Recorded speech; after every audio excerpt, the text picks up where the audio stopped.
todos. Acometemos ya la recta final de estas jornadas. Quiero hacer una observación antes de iniciar las palabras que le voy a dirigir, que doña Tatiana López en este momento está en Alemania. Me ha pedido venir, pero viene la vicepresidenta de la asociación esta de la organización, presidenta de la NanoGap S.A., que a pesar de su juventud y el currículum que me ha presentado, yo creo que no lo va a hacer muy mal. O sea que, entonces, antes de iniciar esto, quiero prácticamente hacer unas observaciones. Bueno, pues, en primer lugar, agradecer a la Fundación la invitación que me cursó en su día, la Fundación Román García Varela, la invitación para trasladarme aquí. Yo no soy especialista en derecho de patentes ni nada parecido, pero tampoco está tan desconectado porque existen delitos que atacan a la propiedad intelectual industrial. Lo que pasa es que casi nunca acceden al Tribunal Supremo por razón de la penalidad que tienen asignada, no suele pasar de 5 años.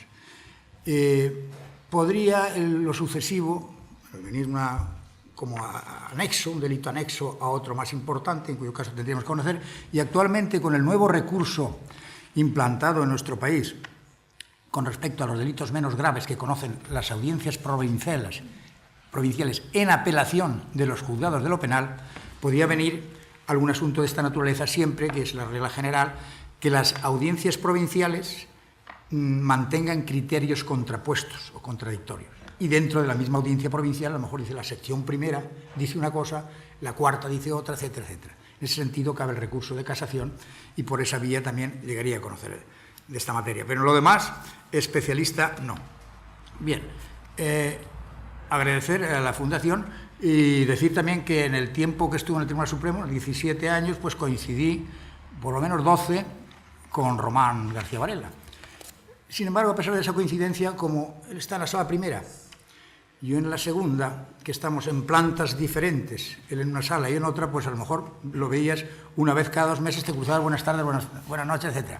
Y luego ya con el tiempo, desde luego cuando murió, ya entonces fijamos la atención en la persona de Román García Varela y todos coincidieron en que era una excelente persona y un magnífico magistrado, está claro.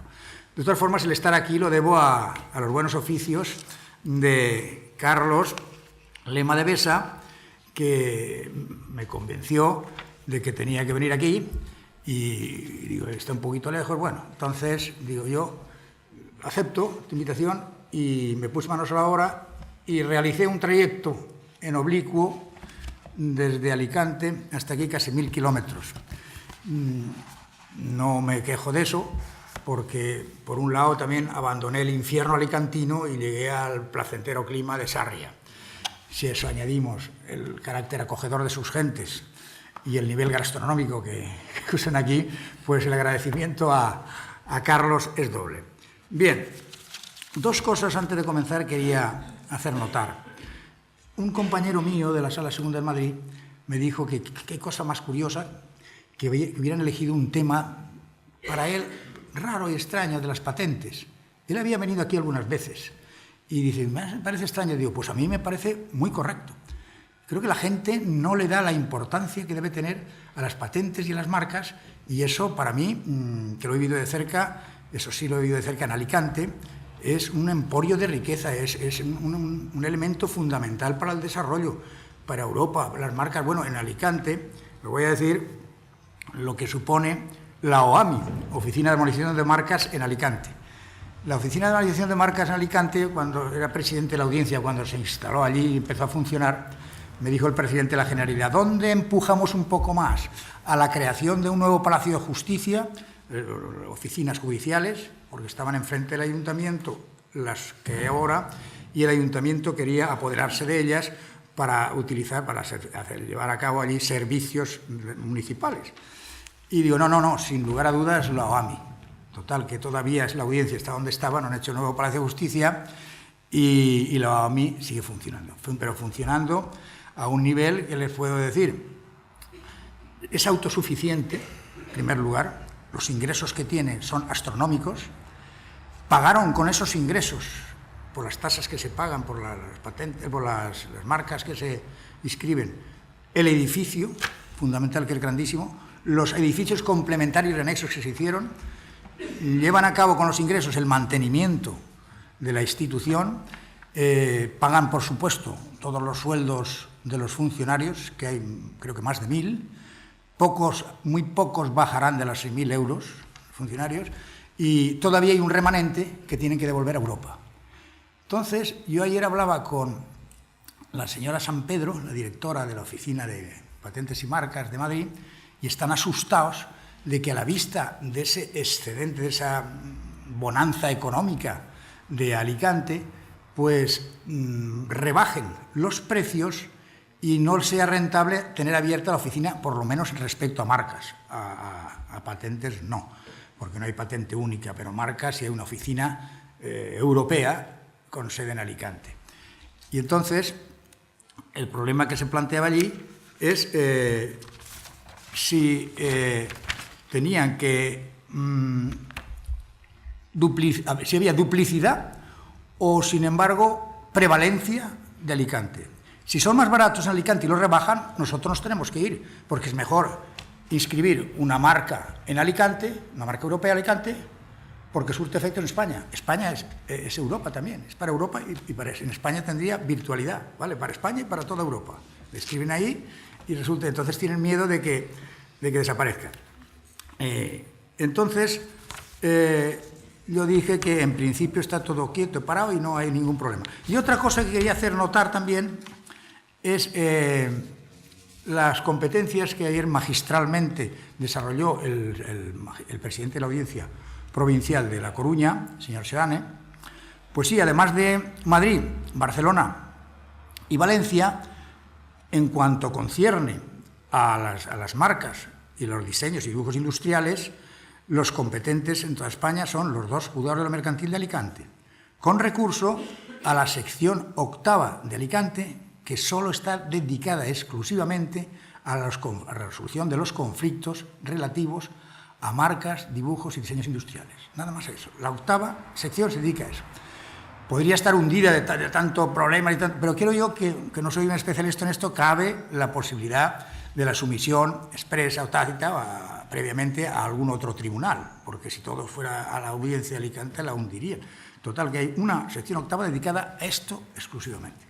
Y nada más con esto, llegué al momento de que intervenga aquí en primer lugar el profesor don Ángel Carracedo, que me han dado el currículum. Yo lo he leído y me he asustado de los méritos que tiene. Claro, cuando uno ya peina cana, pues méritos de todo orden. No voy a desarrollarlo, que esto es una barbaridad. Yo solamente, si ustedes se fían de mí, yo los he leído y les digo que tiene capacidad y competencia para desarrollar este tema con una solvencia absoluta.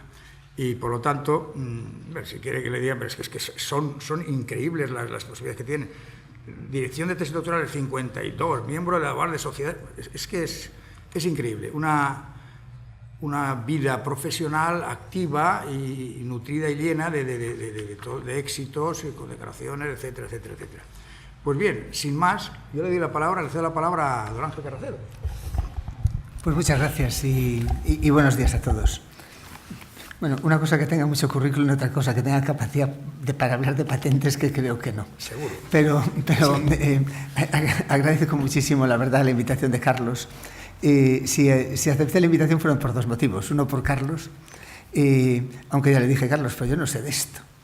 Y otra, por el propio Román García Varela y la familia García Varela, con la que me uno desde hace tiempo una amistad grande, y me alegro mucho de ver aquí a Mari Carmen, a Luis, y la verdad que es un placer estar aquí con todos ustedes. Yo realmente voy a hablar poquito y voy a hablar más de investigación que de patentes, más, como le dije a Carlos, que yo lo único que podía contar a lo mejor era un poquito mi experiencia en el tema de las patentes, que a lo mejor reflejan la situación quizá de un investigador medio en el campo de la biomedicina en nuestro entorno y nuestro contexto. Darles también unas cifras para que pongan todo en contexto y después dejar a los expertos para que debatan del tema, que yo lo único que puedo decir aquí casi es aprender. Pero bueno, lo primero que les quería decir es que Yo llevo haciendo investigación 40 años, exactamente 40 años además. Y una cosa que sí que les puedo decir con muchísima sinceridad es que desde el punto de vista histórico nos hemos acercado enormemente al mundo desarrollado. Yo cuando empecé, ya no digo a investigar, España era un país claramente subdesarrollado y por lo menos subdesarrollado en mi área. La diferencia que puede haber hoy día entre Ruanda, Burundi y España es la misma que había entre España y Suecia. No se lo pueden imaginar.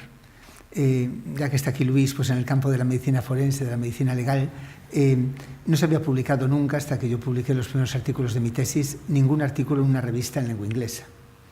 Tenía que destilar el agua con un alambique, cayendo gota a gota.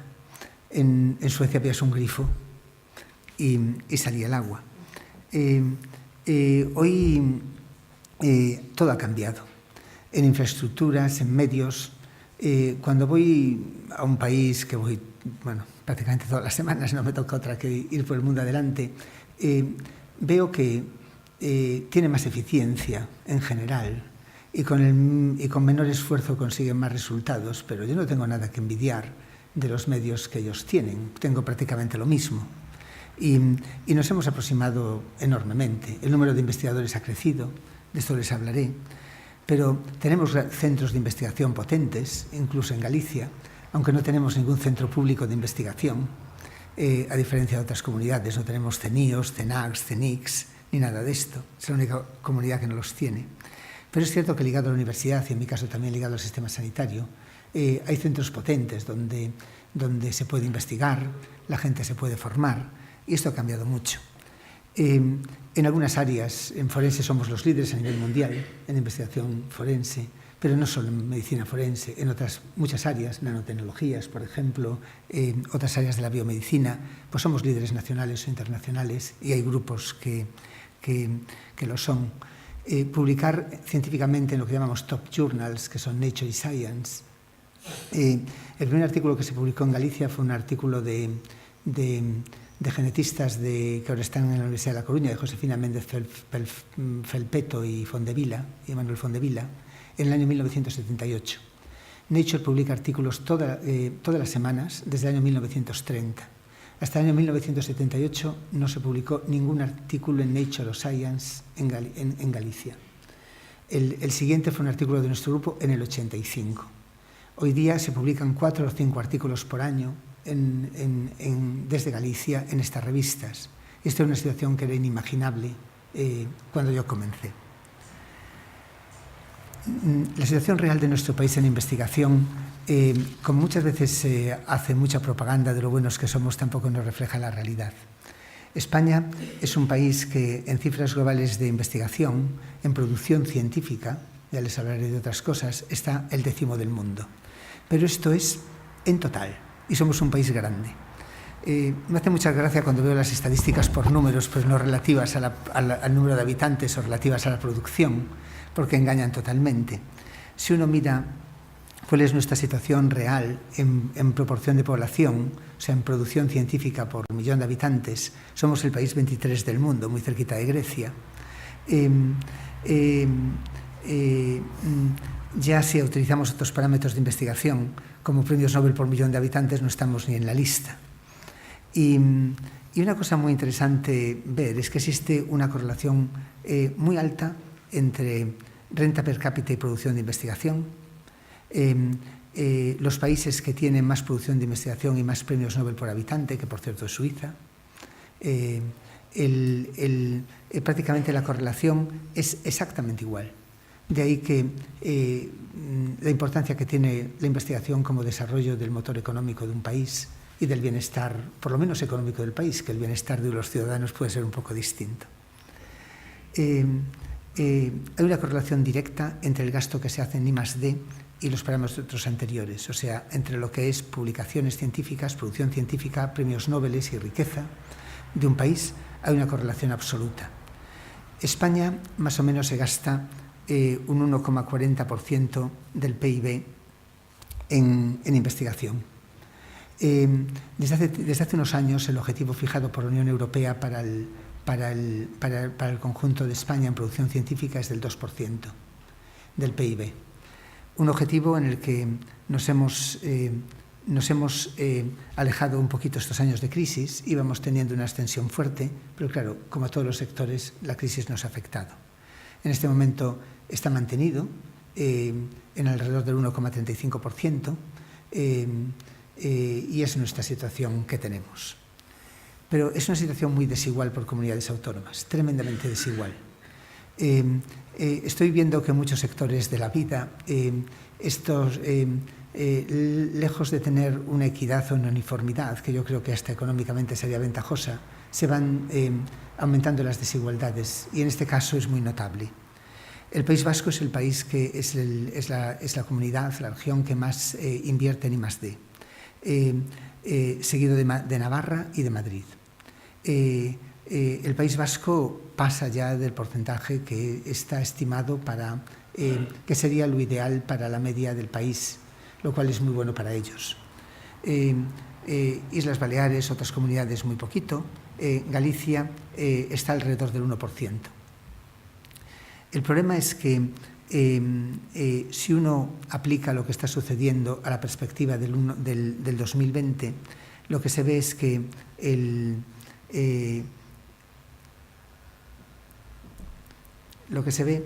el País Vasco, las desigualdades se van a aumentar. El País Vasco va a tener un porcentaje de PIB de 3,15%, que es igual que las áreas más desarrolladas del mundo. Yo por eso normalmente a mis investigadores, o a lo mejor a las empresas sociales les digo, lo que tenéis que hacer es iros al País Vasco. Allí lo cuidan y lo miman más, y le dedican, o tienen más dinero, o también teniendo más dinero también lo invierten bastante en I+D. En Galicia ahí nos quedamos con el 1,25%, lo cual pues es una fuente de preocupación. Esta es una cosa elaborada por la Comunidad Valenciana, en la que reflejan este problema. Ellos se quedarían en el 1,45%. Muchas veces la gente piensa que el problema del gasto en I+D en España es del I+D público, y no es así. España tiene un déficit de I+D público, pero sobre todo tiene un déficit muy grande de I+D privado. Es lo que nos diferencia bastante de otros países. Una empresa, sobre todo, que es pequeña y mediana y con poca vocación para investigación o poca conciencia de que la investigación es importante. Uno mira Finlandia o Suecia o estos países, pero mira Eslovenia, que tiene casi un 3%, o Francia, no tienen cifras muy distintas que España en lo morado, que es I+D público. Sin embargo, nos diferencian notablemente en lo que es I+D privado. El I+D privado contribuye muy poquito al total del I+D. Y este es un déficit que tenemos que es muy importante. Patentes, esto es lo que hay. No patentamos tan mal. Ahora les pondré cifras después relativas. Otra cosa es cómo explotamos las patentes, que este es donde está nuestro déficit tremendo. Estas son cifras de patentes universitarias por 1000 doctores, que no nos diferenciamos tanto de algunos estados norteamericanos, un poquito por debajo de la media de los 10 primeros países de la OCDE, pero no estamos mal. Yo les voy a contar un poquito también mi experiencia. Ahora les seguiré hablando de porcentajes y de patentes explotadas, pero antes, que fue lo que le prometí a Carlos, yo me dedico a... Nuestro grupo es un grupo grande, tengo 140 personas en el grupo que tengo que dar de comer, lo cual desde el sector público me resulta complicado. Y somos un grupo que vivimos la mitad del servicio y la mitad de la investigación. Ahora tenemos últimamente una colaboración importante con la industria farmacéutica. Mi experiencia con las patentes, que no debe ser muy distinta que otro personal investigador universitario de mi edad, y seguramente incluso que cualquier personal universitario de la universidad actualmente, fue primero un desconocimiento absoluto de lo que era una patente. Pero absoluto es absoluto. No es que sepa mucho, sé muy poquito, pero por lo menos he aprendido que hay alguien que sabe. Pero no sabía ni que existían. Pensé que eran cosas que ponían en los frascos de las cosas, pero ni una palabra. Mi error lo vi cuando en los marcadores forenses que se emplean en este momento en todos los laboratorios del mundo, en todos, que suponen económicamente, son cifras impresionantes, porque son todas las policías, todos los sistemas de justicia de todo el mundo, se emplean 20 marcadores. La mitad aproximadamente fueron desarrollados por el Forensic Science Service británico. La otra mitad fueron desarrollados por nosotros. La diferencia fue que el Forensic Science Service británico las patentó y nosotros no. No me tenía que preocupar ahora ya no solo por la financiación de mi grupo forense, sino seguramente de todo el grupo, si lo hubiera hecho. Nunca en la vida se me volvió a dar otra oportunidad. Cuando nos dimos cuenta del error empezamos a patentar a lo loco, a patentar todo lo que se movía. De una manera naif y seguramente de una manera totalmente... que ninguna de las patentes de aquel entonces, solamente en 3 años o en 5 años, no sé si patentamos 10 o 14 cosas, no creo que ninguna patente hubiera sostenido una revisión un poquito seria legalmente de la patente. Lo hacíamos por nuestra cuenta, con la ayuda de algún personal de la universidad, y las escribíamos nosotros mismos. Tuve la suerte también de que una fundación, que fue la Fundación Botín, hizo un programa para investigadores de élite en España, en la que no nos daba dinero, pero formó gente en la Fundación Rockefeller y nos ponía a nuestra disposición gente que concienciaba en nuestro grupo la necesidad de patentar, las valorizaba y ellos se encargaban de la patente. Claro, pocas patentes, pocas ideas que teníamos pasaban a ser valoradas con suficiente valor como para patentarlas. Algunas sí, pero poquitas.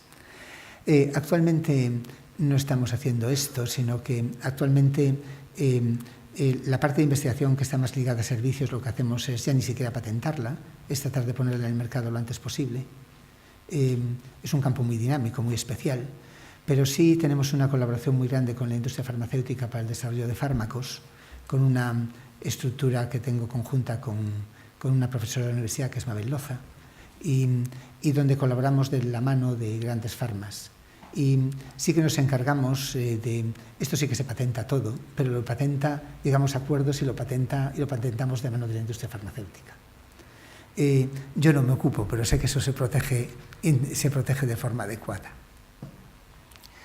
En Galicia, el número de patentes y son los datos más recientes que tenemos, de un informe que tengo de un informe de la Fundación Barrié, representan aproximadamente cerca del 5% del total nacional de las patentes.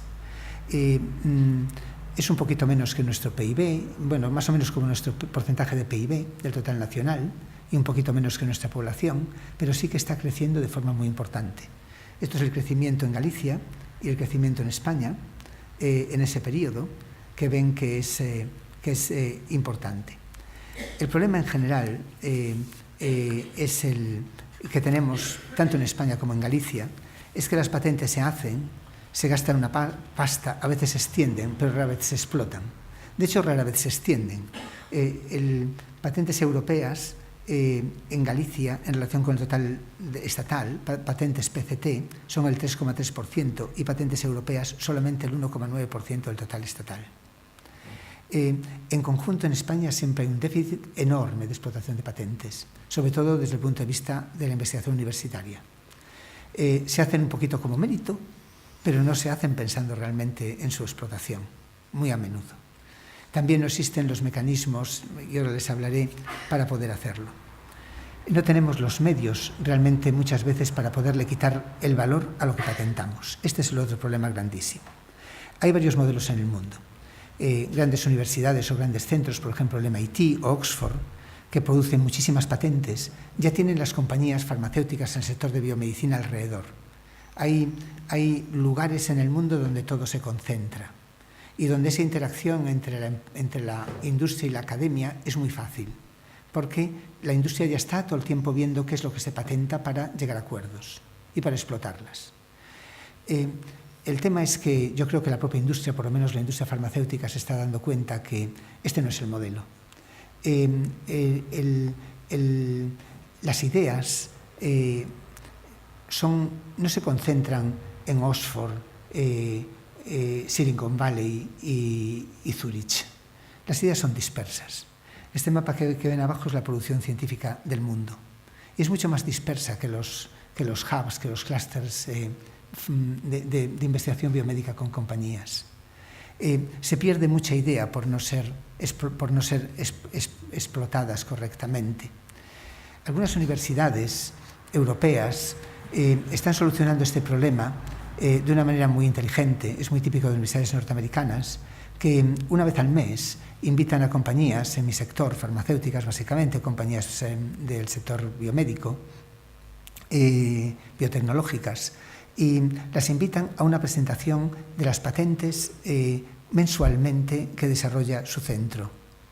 Los investigadores presentan la patente, una diapositiva cada una, y después negocian, si les interesa. Aquí tenemos un problema.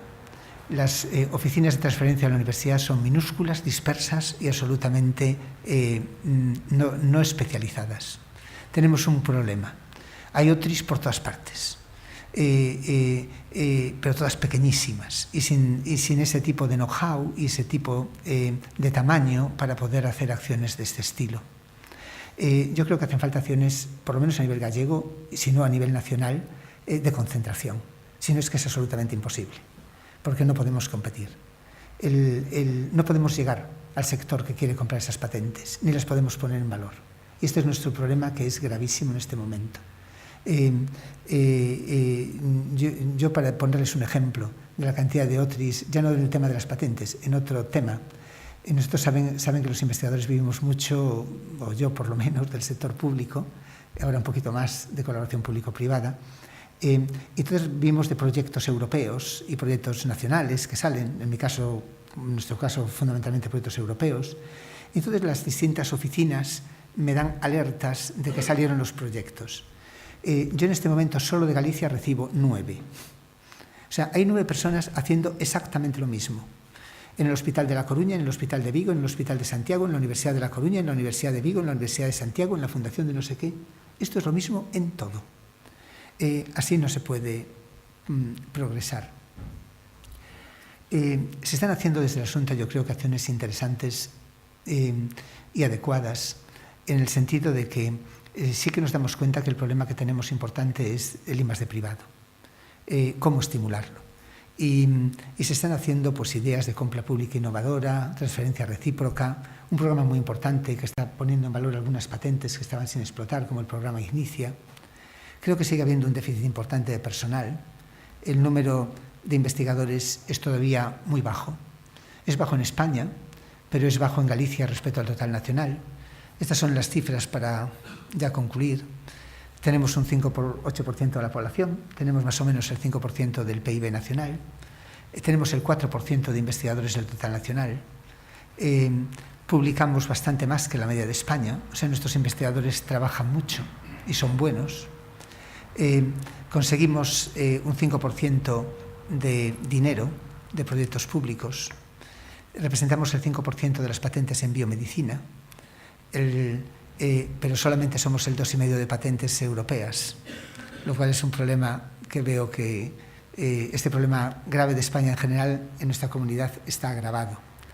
Hay ejemplos en España, yo creo que el modelo vasco es el modelo más desarrollado, y donde con Cataluña, pero sobre todo en el País Vasco, hay muchísimas iniciativas que yo las veo que se pueden aprender, y en otros países también.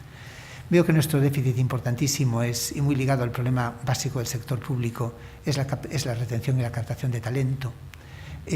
Tenemos un problema grave porque no lo hacemos. Un sector público totalmente, y yo me da mucha pena porque le dedico a ello mi vida, totalmente obsoleto en su estructuración, que no puede captarlo mejor porque no se puede. Un premio Nobel del mundo no podía ser catedrático de universidad en España. Inmediatamente. El mejor cirujano del mundo no podía ser jefe de servicio en un hospital español. Yo recibo ofertas, y no quiero presumir, pero mensualmente de muchos lugares del mundo. Aquí no podemos hacer ofertas a nadie. Ya me dirán. Pero sobre todo nuestros investigadores, creo que en la formación de un investigador tenía que venir contemplado no como hacer una patente, pero sí saber que tiene que proteger su propiedad, cómo tiene que hacer, qué mecanismos tiene que hacer para poder protegerla adecuadamente, porque si no estamos perdiendo mucho valor. No hay tampoco una carrera formadora de investigación adecuada. Y desde luego estas los temas relacionados con la protección y la explotación de la propiedad intelectual son temas que nuestros investigadores desconocen todavía hoy prácticamente por completo. Y yo creo que estas son cosas que también tenemos que corregir. Bueno, y yo les dejo ahora con los que realmente saben de patentes, que es esta persona que tengo aquí a mi derecha, y les agradezco mucho la atención.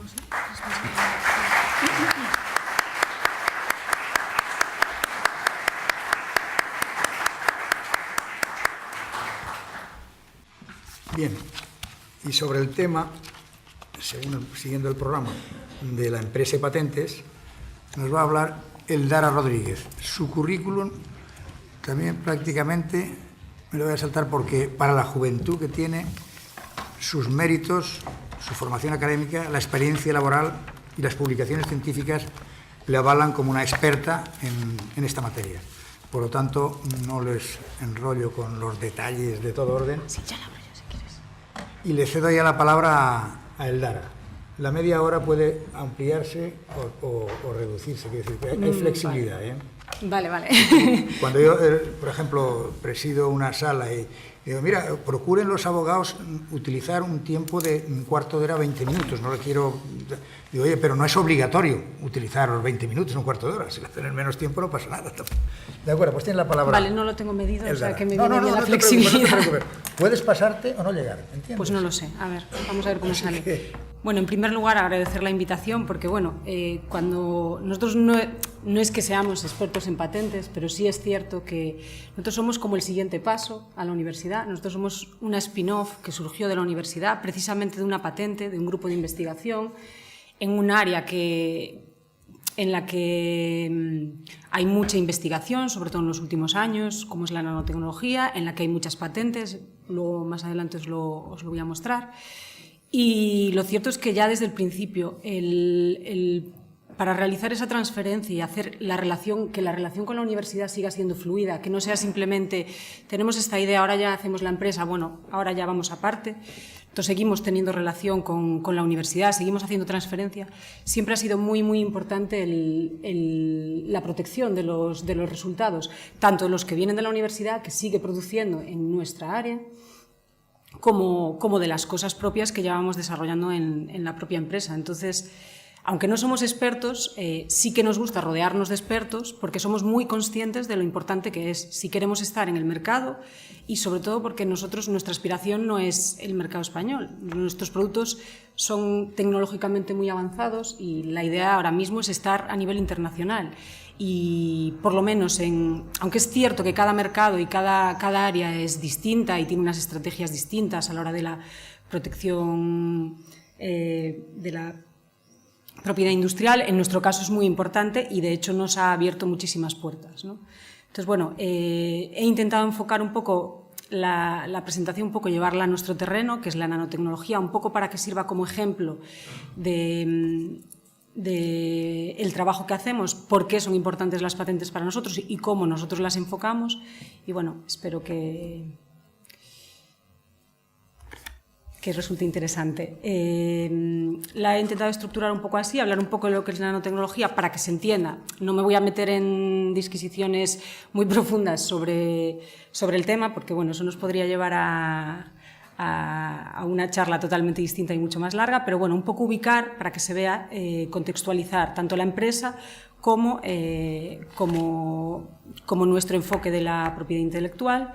Luego hablar un poquillo de la empresa, presentarla, hablar de nuestros productos y nuestro modelo de negocio para que se entienda también el cómo nosotros protegemos, por qué tenemos tantas patentes, por qué las queremos y que efectivamente las explotamos, y como al final todo se entiende mucho mejor con ejemplos, pues un poco llevándolo a un caso práctico de dos de nuestros productos que, siendo muy parecidos, han tenido estrategias de protección muy distintas, ¿no? Entonces, bueno, no es que yo sea experta en patentes ni os vaya a hablar de cosas muy complejas, pero bueno, un poco ver cómo funciona, ¿no? Y sobre todo ver una empresa que además es gallega, porque mucha gente, como tenemos sede en Estados Unidos, muchas veces cuando acude a nosotros nos dice, bueno, veo que tenéis sede en España, entonces me dirijo a vosotros aquí en España porque habláis español. Digo, no, es que nosotros somos de aquí. Salimos de Galicia, lo que pasa que tenemos una sede en Estados Unidos porque realmente para tratar con el mercado estadounidense es muy importante. Ellos necesitan que tengas un agente allí y que tengas allí interlocución, ¿no? Y como hay mucha gente que puede explicar mucho mejor que yo lo que es la nanotecnología, traigo un pequeño vídeo que espero que se pueda ver bien, en el que se contextualiza lo que es la nanoescala perfectamente. Bueno, no se puede oír, pero...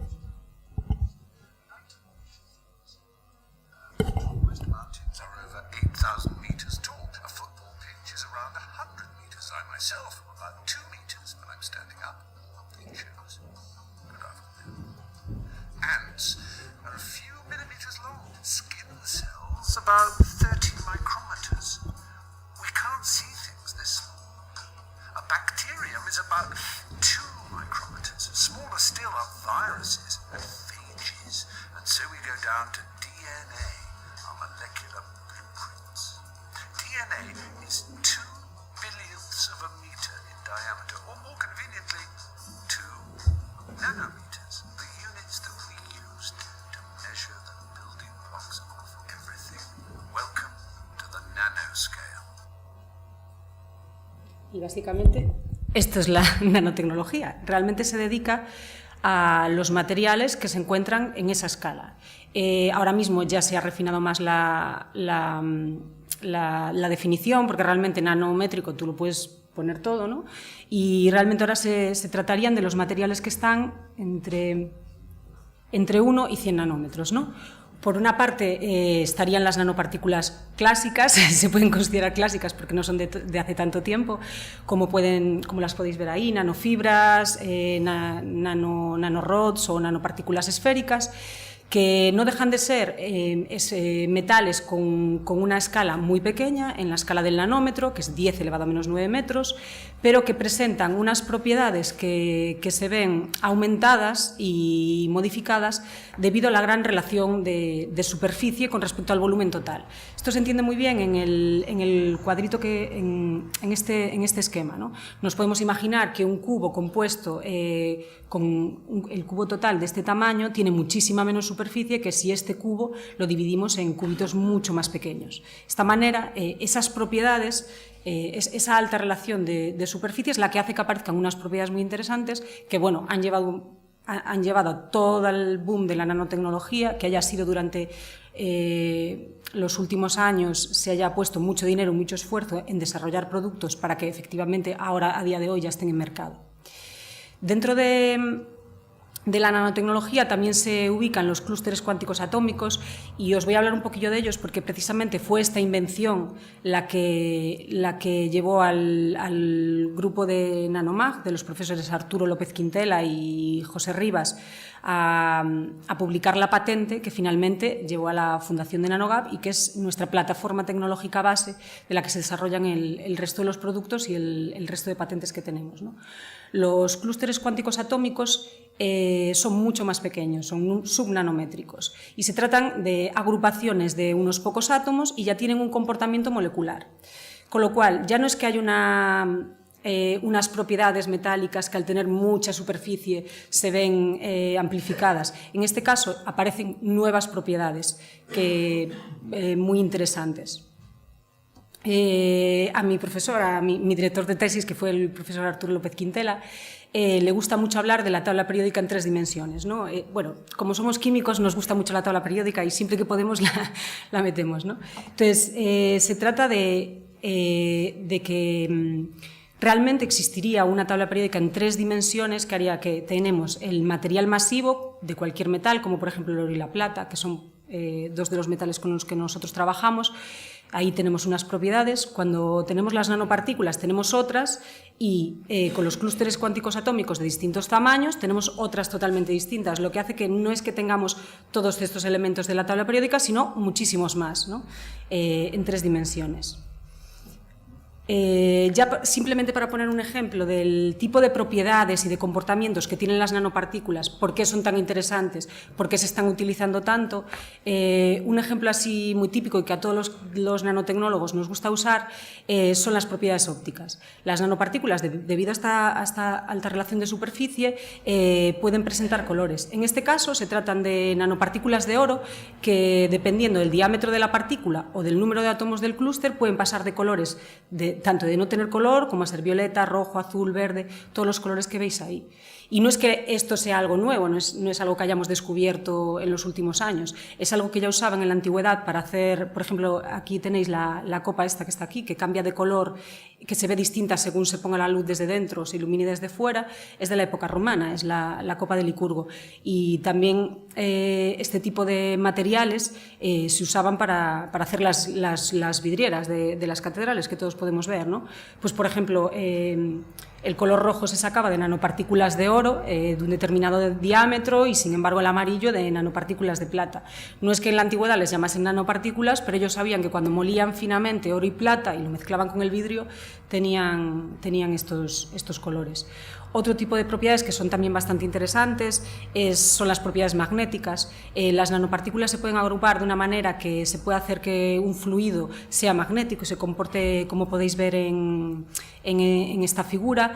Esto es bastante bonito, pero la aplicabilidad que se saca esto es en drug delivery, en liberación de fármacos controlada mediante un imán. Tú puedes poner un fármaco pegado a una partícula magnética y llevarlo a través del torrente sanguíneo a un punto determinado, ¿no?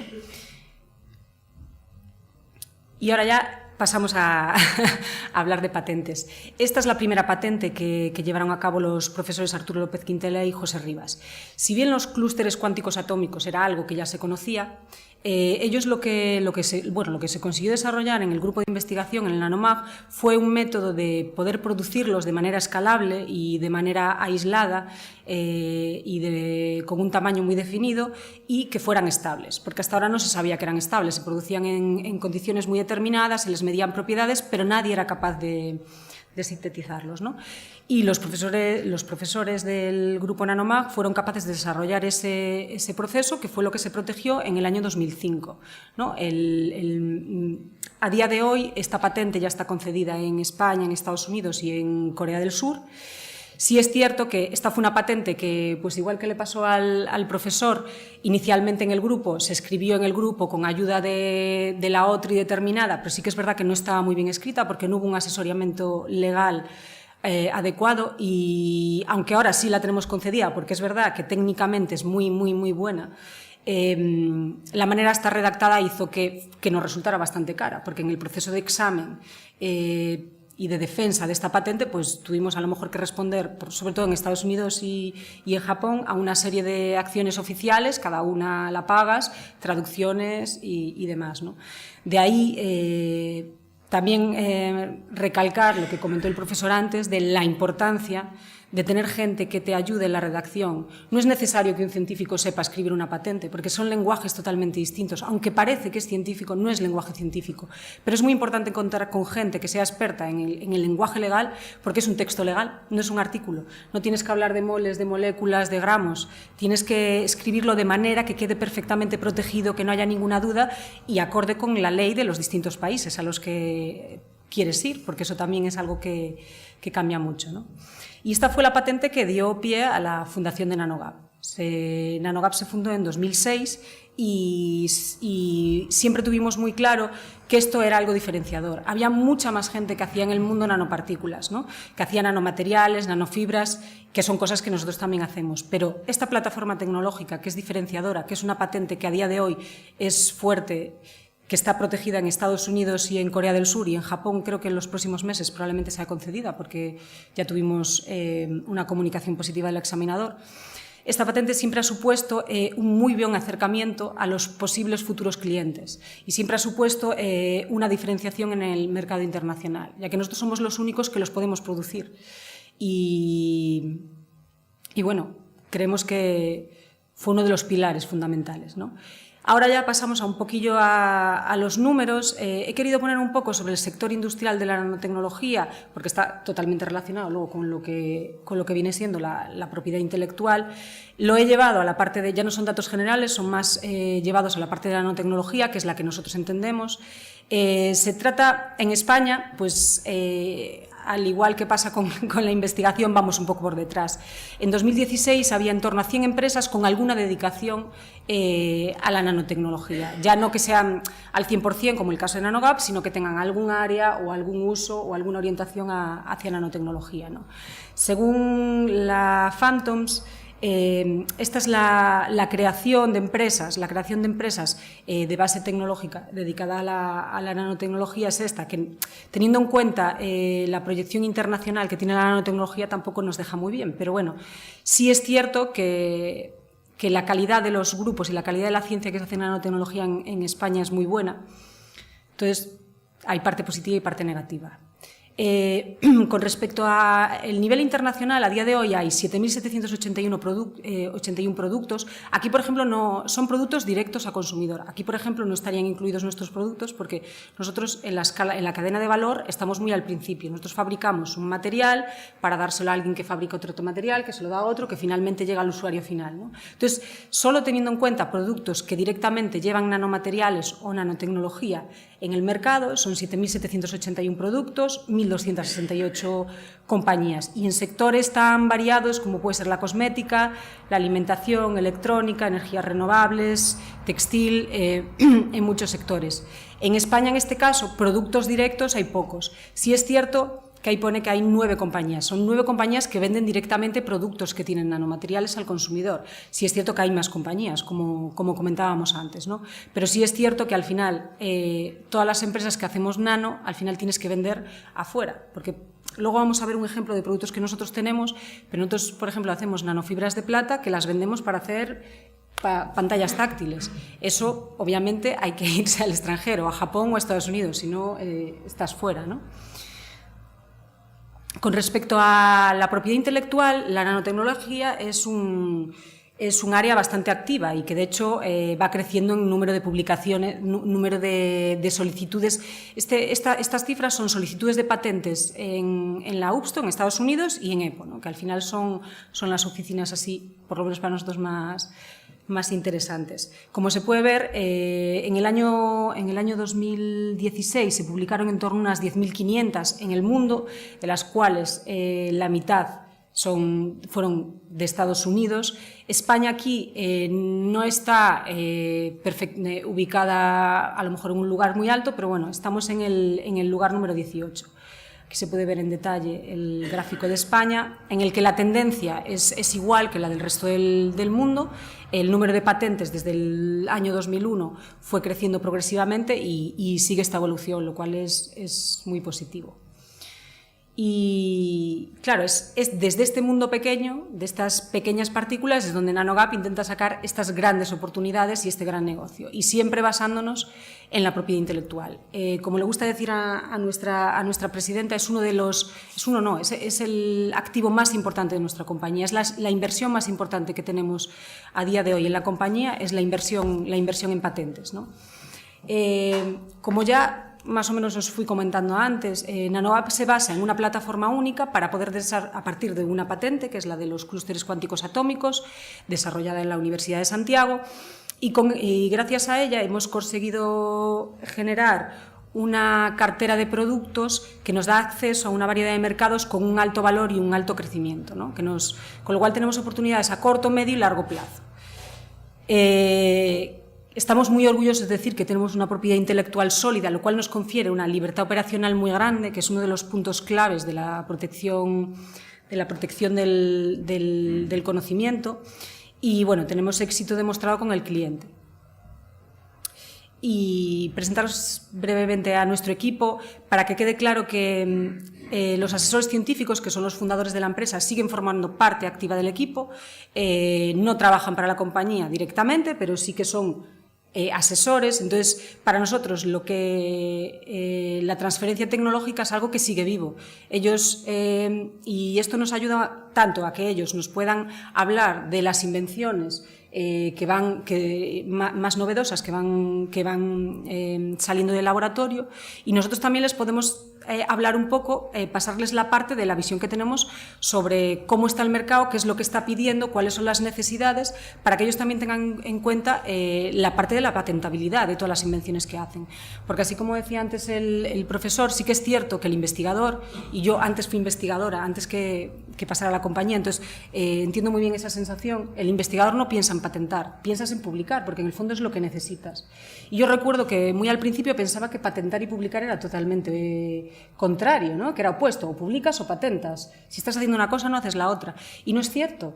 Es algo que simplemente no se trata de que sepas de patentes, es cierto, no tienes que saber cómo escribirlas ni cómo se defiende, pero sí que sepas que si tú proteges algo, luego ya te quedas súper tranquilo porque puedes publicar todo lo que quieras, puedes llevar todas. Simplemente que se incluya en el proceso normal de la investigación la idea de, oye, que esto a lo mejor es una buena idea para patentar, a lo mejor esto lo puedo transferir. Es cierto que nosotros somos a escala muy chiquitina, intentamos hacer esa transferencia, es algo que tú comentabas, que realmente es muy interesante que se produzca, porque hay muchísimas ideas tecnológicas, soluciones tecnológicas maravillosas, que por el hecho de no haber sido patentadas nunca van a llegar a mercado. Además, muchísimas ideas que salen de nuestras universidades, porque realmente nuestras universidades tienen muy buenos investigadores, pero que se quedan en el camino precisamente por esa falta de ese conocimiento, ¿no? No me voy a extender mucho más aquí porque la parte interesante viene más bien hacia el final. Nosotros lo que hacemos, lo que producimos, los productos que tenemos son clústeres cuánticos atómicos de plata, cobre y oro, nanopartículas de plata, oro y óxido de hierro y nanofibras de plata, ¿no? Y todos estos compuestos estos productos encuentran aplicaciones en 5 verticales, 5 mercados distintos. Son materiales conductores para pantallas táctiles, empaquetamiento inteligente, iluminación OLED, materiales luminiscentes que pueden servir tanto para papel moneda, documentos de identidad, para seguridad, como para diagnóstico, materiales antimicrobianos para desinfectar superficies, materiales terapéuticos para tratamientos del cáncer y materiales catalíticos que pueden valer para energía, tratamiento de aguas, química verde y demás, ¿no? Estas 5 verticales pues, se ordenan tal y como veis en este gráfico, en el tiempo que van a llegar a mercado, pero el tamaño de la oportunidad. Por ejemplo, a día de hoy nosotros ya hemos vendido y ya hemos licenciado materiales conductores, pero no es la oportunidad más grande que tenemos. De hecho, la oportunidad más grande, pero que tardará más en llegar, es la de los clústeres cuánticos atómicos con aplicaciones en terapéutica, que esto siempre los tiempos son mucho más largos, ¿no? Y también es cierto que todo el conocimiento que necesitamos adquirir en el camino es mucho más largo. Aquí abajo lo que aparece representado es cómo nosotros trabajamos, ¿no? Partiendo de I+D básico, basado en los clústeres cuánticos atómicos, que es lo que hacen en el grupo de investigación o en los propios laboratorios de la empresa, siempre intentamos tener una nueva patente, si se puede, porque no siempre es posible debido a distintas cuestiones, para acceder a nuevos clientes y así poder hacer adaptaciones de ese producto para un uso determinado, para una aplicación determinada y poder llegar a un producto final y luego sacar beneficio, porque al final una empresa lo que necesita es sacar beneficio, ya sea a base de licenciar el producto o bien a base de royalties.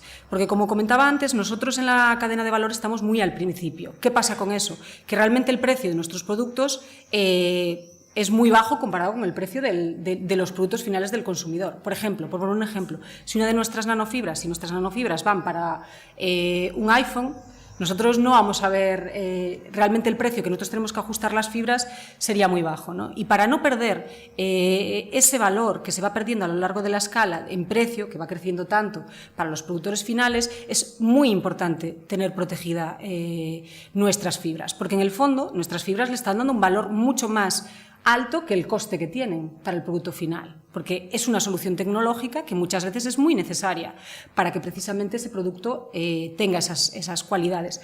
Por lo tanto, para nosotros el tener patentado no solo da credibilidad a lo largo de todos los clientes que van a comprar nuestro producto en la cadena de valor, no solo les da libertad operacional y seguridad de que pueden usarlo sin ningún problema, que nadie les va a venir a decir, ojo, que estás usando esto, pero yo tengo esta otra patente, sino que además nos asegura el ganar un beneficio.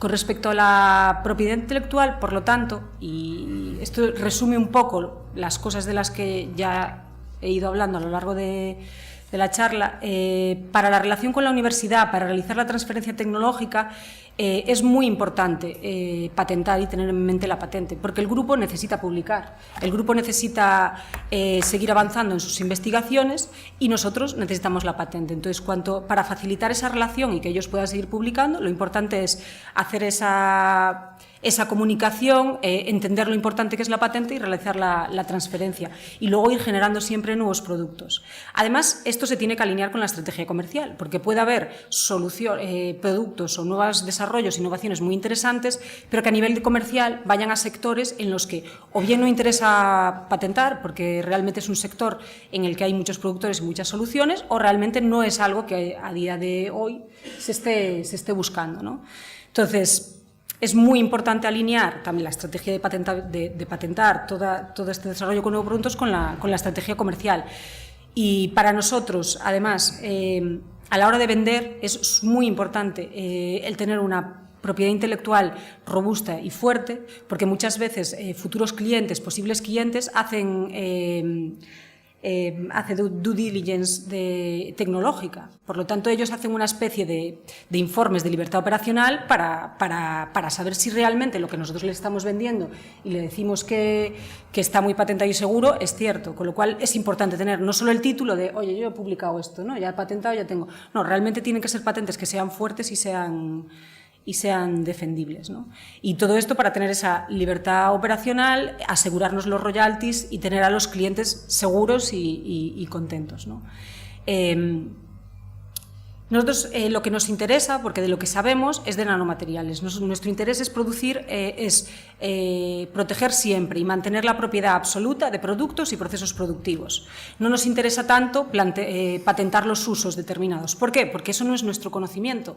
Y eso probablemente llevaría, si nosotros pretendemos patentar un uso en un sector determinado en el que no somos expertos, probablemente llevaría a que esa patente no sea nada fuerte, porque realmente no somos expertos. Entonces, también hacemos patentes de uso, pero siempre de la mano de clientes externos, de clientes expertos en ese tema. ¿Para qué? Para generar una patente que realmente sea útil, que realmente nos aseguremos que haya alguien de la mano, tanto escribiéndola como luego comercializándola, para que esa patente tampoco quede parada, porque a lo mejor ahora nos parece súper interesante el hacer una patente de este producto en concreto, en este uso determinado, pero si luego no voy a tener los mecanismos para ponerlo en el mercado, es una patente inútil y además, sobre todo con el coste asociado que lleva, porque al final es un coste grande.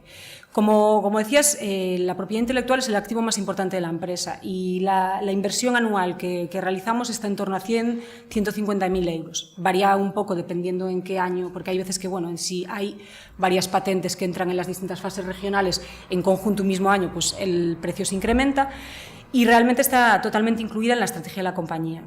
A día de hoy tenemos 11 familias, nuestra idea es ir creciendo a patente por año, obviamente eso no siempre es posible porque las invenciones vienen cuando vienen, pero es nuestra idea, tenemos ese objetivo, queremos seguir creciendo porque claro, una patente además tiene un tiempo de vida determinado, entonces también tienes que pensar en qué pasa cuando se termine. Estas 11 familias ya han llevado a la obtención de 94 patentes con la solicitud y las extensiones en 22 países distintos y a día de hoy tenemos un 60% concedidas.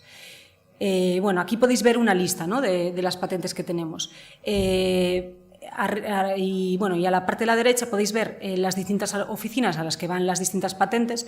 Podéis ver que hay algunas en las que vamos a muchas más oficinas de lo que es habitual en el resto. ¿Y esto por qué es? Pues estas son patentes de uso que hicimos con un cliente determinado que para él sabe que ese producto, lo interesante son todos estos países y no solo a los que vamos nosotros. Nosotros normalmente siempre patentamos en Europa, Estados Unidos, Japón y Corea del Sur. Y a veces China, dependiendo un poco del mercado concreto, a veces también patentamos en China. La estrategia, como ya se fue desglosando anteriormente, es muy importante tanto que la parte técnica, la comercial y la legal estén alineadas. Puedes tener una idea que técnicamente sea muy interesante, muy buena, muy robusta, que tenga novedad, que tenga actividad inventiva, pero si tú realmente no escribes bien la patente, no te asesoras bien legalmente, esa patente puede ser muy cara o incluso llegar a invalidarse. Con lo cual, luego ya tampoco la vas a poder poner en mercado. Y luego es muy importante que si vas a patentar algo, que tengas muy claro que eso le vas a dar salida. Y hacer también revisiones de las patentes que tienes, porque a lo mejor inicialmente tenías una estrategia comercial que pasaba por intentar vender un producto determinado, pero unos años más tarde eso puede cambiar. Entonces, de hecho, nuestra cartera de patentes es algo que se mueve. Hemos dejado caer patentes porque al final esa inversión no nos estaba dejando dar frutos, al final nos estaba costando mucho, porque la patente, cuanto más te cueste defenderla, más coste va a tener un precio muy alto y al final todo eso tiene que estar alineado, ¿no? Y eso es algo que muchas veces falla precisamente en la investigación básica. Y es que esa parte legal es súper importante. De hecho, nosotros contamos con un bufete de abogados especializado en patentes para que nos ayude. Nosotros también intentamos formarnos en patentes para poder participar más activamente, pero siempre contamos con asesores en ese tema. Y ya para terminar, voy a explicar un caso práctico. En este caso son 2 tipos de materiales que tenemos que son materiales conductores, ¿no? Son las nanofibras de plata y nanopartículas de plata. Y es un caso interesante porque siendo materiales que van a un mercado aparentemente similar, realmente las estrategias de propiedad intelectual fue totalmente distinta porque se tratan de productos muy distintos, ¿no? El primer caso son nanopartículas de plata para electrónica impresa. Básicamente valen para imprimir circuitos mediante tecnología de inyección. O sea, tú puedes hacer un circuito totalmente flexible, o sea, hacer una película muy fina de nanopartículas de plata. La plata es conductora, entonces puedes imprimir circuitos, por ejemplo, en la ropa para tener sensores o en cualquier cosa que quieras tener, un sensor o una conexión o conductividad, ¿no? Por otra parte, están las nanofibras de plata, que tienen la particularidad de que se pueden también depositar en una superficie y hacer que esa superficie sea conductora, pero transparente. Y esto es muy interesante para aplicaciones, como os comentaba antes, pues para las pantallas táctiles, para los smartphones, para cosas que vemos en el día a día hoy, incluso para poner códigos de seguridad. Por ejemplo, pues las etiquetas de la ropa, ponerle un código de seguridad que pite cuando una alarma, pero que no se pueda ver, porque si además es transparente, no se puede ver. Entonces esto en seguridad también es un tema muy, muy interesante. ¿Qué ocurre con las nanopartículas de plata? Realmente el mercado está muy saturado. Hay muchísimas empresas que venden nanopartículas de plata. Por lo tanto, en este caso, a nosotros no nos resultó muy interesante patentar. Nosotros teníamos unas partículas, en el mercado había nanopartículas que eran con muy mal rendimiento y bajo precio, con lo cual, bueno, se estaban usando, pero tampoco es que fueran muy buenas, y luego las que daban buen rendimiento tenían un precio bastante alto. Nosotros conseguimos desarrollar un método, teníamos un conocimiento con el que conseguimos bajar bastante el precio de nuestras partículas. En este caso, la estrategia no pasó por hacer una patente, pasó por dejarlo como secreto industrial, porque al final, para nosotros, patentar en este área implicaba dar un conocimiento, un know-how a un sector que está muy masificado y que enseguida nos lo iba a captar. Entonces tampoco le íbamos a sacar un beneficio muy interesante. Sin embargo, hemos conseguido licenciar estas partículas precisamente porque eran muy buenas y porque de hecho, hicieron en las pruebas que iban haciendo clientes finales, daban unas propiedades muy interesantes. Pero, sin embargo, este no es el caso de las nanofibras de plata. En este caso, aquí podéis ver representada la cadena de valor, ¿no? Desde la dispersión de nanofibras, que es lo que nosotros vendemos, a el smartphone, la tablet o el dispositivo táctil final, ¿no? Pasando por una tinta, un fil conductor transparente, un módulo del panel táctil. Y ahí podéis ver todas las empresas de esa cadena, ¿no? ¿Qué pasa con las dispersiones de fibras? Realmente hay en torno a 10, o sea, los competidores son en torno a 10, 15 empresas, no hay más. Y hace un par de años, la que se comía la mayor parte del mercado era Cambrios, que además tenía patentado un proceso que era el más típico que se usa para la producción de fibras, que es el método del poliol, y por lo tanto el resto de las empresas de la cadena del valor estaban deseando que saliera otra empresa que tuviera una patente que pudiera saltarse esa, que fuera una alternativa a esa para poder tener una alternativa a esas fibras. Por lo tanto, en ese caso, para nosotros tener una patente en una producción alternativa a las nanofibras de plata fue súper importante para acceder a clientes muy importantes que luego, sobre todo para clientes que fabricaban las tintas, para luego llegar a tecnologías más avanzadas, ¿no? Sí es cierto que este caso es un poco desafortunado en el sentido de que, y esto para que veáis cómo puede cambiar la perspectiva incluso con los años, porque va cambiando el mercado, hace un año o un año y algo la patente de Cambrios fue invalidada. Por lo tanto, el mercado cambió totalmente. Ahí ya dejó de ser prioritario el tener una patente en ese sector, porque ahora ya todo el mundo puede usar ese método para sintetizar esas fibras.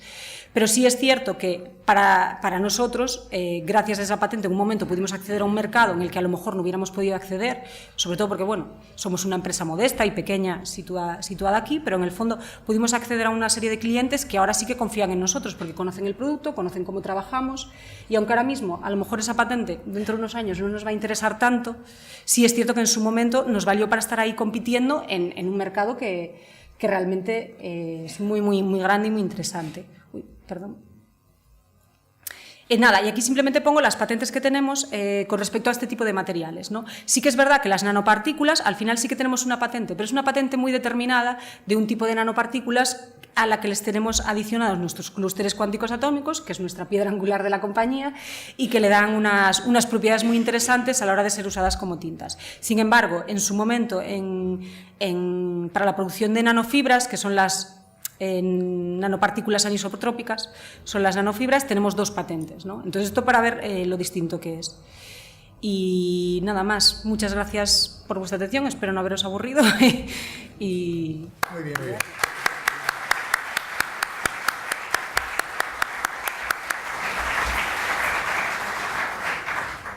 Pues nada, después de agradecer a la doctora Eldara Rodríguez y al doctor Ángel Carracedo sus excelentes y magníficas disertaciones, pues tenemos ahora pues un cuarto de hora de descanso, aquí le llaman, y curiosamente estamos en el tiempo, ¿sí?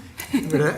Asombrosamente, o sea que aquí dice de 11:15 a 11:30 pausa café, y pasan 3 minutos de las 11:15, o sea que vamos bien. De acuerdo, hasta ahora. Bien, continuando con el programa, le corresponde ahora, media hora vas a tener de tiempo, pero es flexible. Media horita, ¿no? Pero no, para arriba y para abajo, como quieres, flexibilidad. Y le corresponde intervenir a el doctor don Antonio Rodríguez Rodríguez. Tampoco voy a hacer ninguna referencia al currículum, es amplísimo. Sus titulaciones son ingeniero de edificación, ingeniero industrial, arquitecto técnico, etcétera, etcétera, etcétera.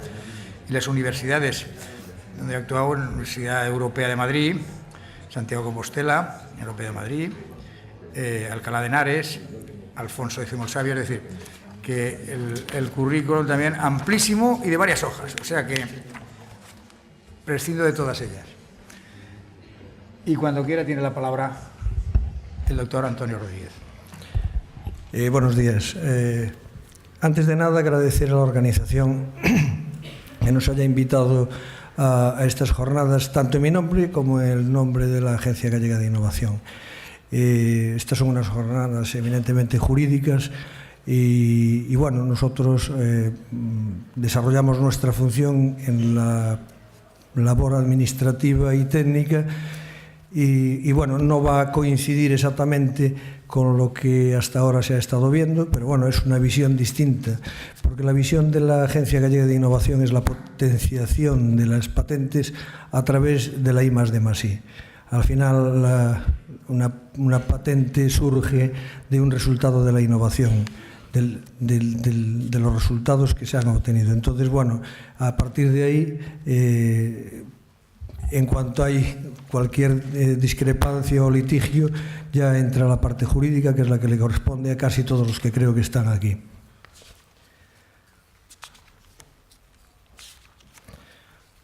Bueno, la Agencia Gallega de Innovación tiene dentro de su estructura al Servicio Gallego de Propiedad Industrial, que está dentro de mi departamento, es una de las 2 vertientes que utilizamos. Una es la gestión de la innovación y otra el Servicio Gallego de Propiedad Industrial. Este departamento es el departamento puramente técnico de la... Continuamos hablando un poquito y voy explicando la estructura de la agencia, que bueno, está en un cuadro, pero bueno, después se verá si es necesario. La Agencia Gallega de Innovación tiene dentro de su estructura el Servicio Gallego de Propiedad Industrial. El Servicio Gallego de Propiedad Industrial depende de mi departamento en paralelo con la gestión de la innovación, con el Servicio de Gestión de Innovación. Realmente están muy unidos porque, por lo que comentaba de la visión de la Agencia Gallega de la propiedad industrial a través de la I+D+I. Claro, es el departamento técnico puramente de la agencia, hay un departamento y un área de gestión económica, el nuestro, que es este departamento técnico, y después hay 2 departamentos de comunicación y de información a empresas y de centros tecnológicos.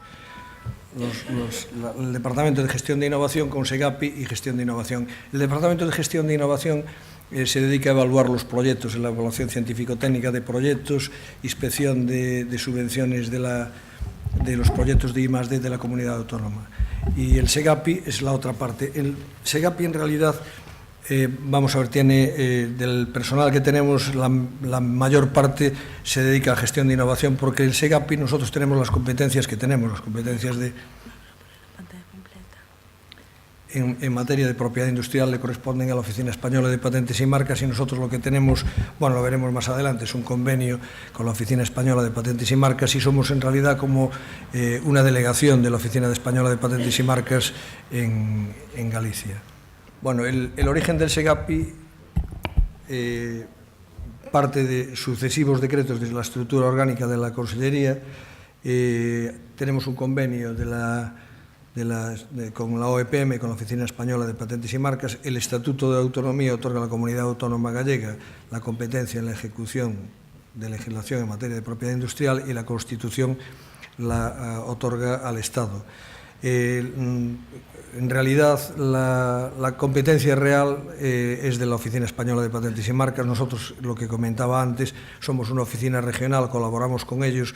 Poco podemos hacer, no podemos hacer búsquedas de patentes oficiales, porque no tenemos toda la capacidad. Lo que sí estamos haciendo es que cuando alguien acude al SEGAPI y no tiene ninguna información, nosotros le hacemos una búsqueda, pero siempre advirtiéndoles de que esa búsqueda es un inicio para que ellos puedan tener las herramientas y poder continuar trabajando en lo que están haciendo, pero sin la seguridad que le puede dar una búsqueda de patentes que le hace la Oficina Española de Patentes y Marcas, porque nosotros, entre otras cosas, tampoco tenemos personal. Creo que la Oficina Española de Patentes y Marcas, está Patricia, nos lo puede corroborar, creo que tiene 1000 personas trabajando en la agencia, en la oficina, o cerca de 1000, ¿no? Bueno, cada uno con su especialidad, es una cosa organizada, y nosotros somos 10. O sea, imposible que tengamos todas las especialidades para poder ofertar algo que tenga algo que ver con la Oficina Española de Patentes y Marcas.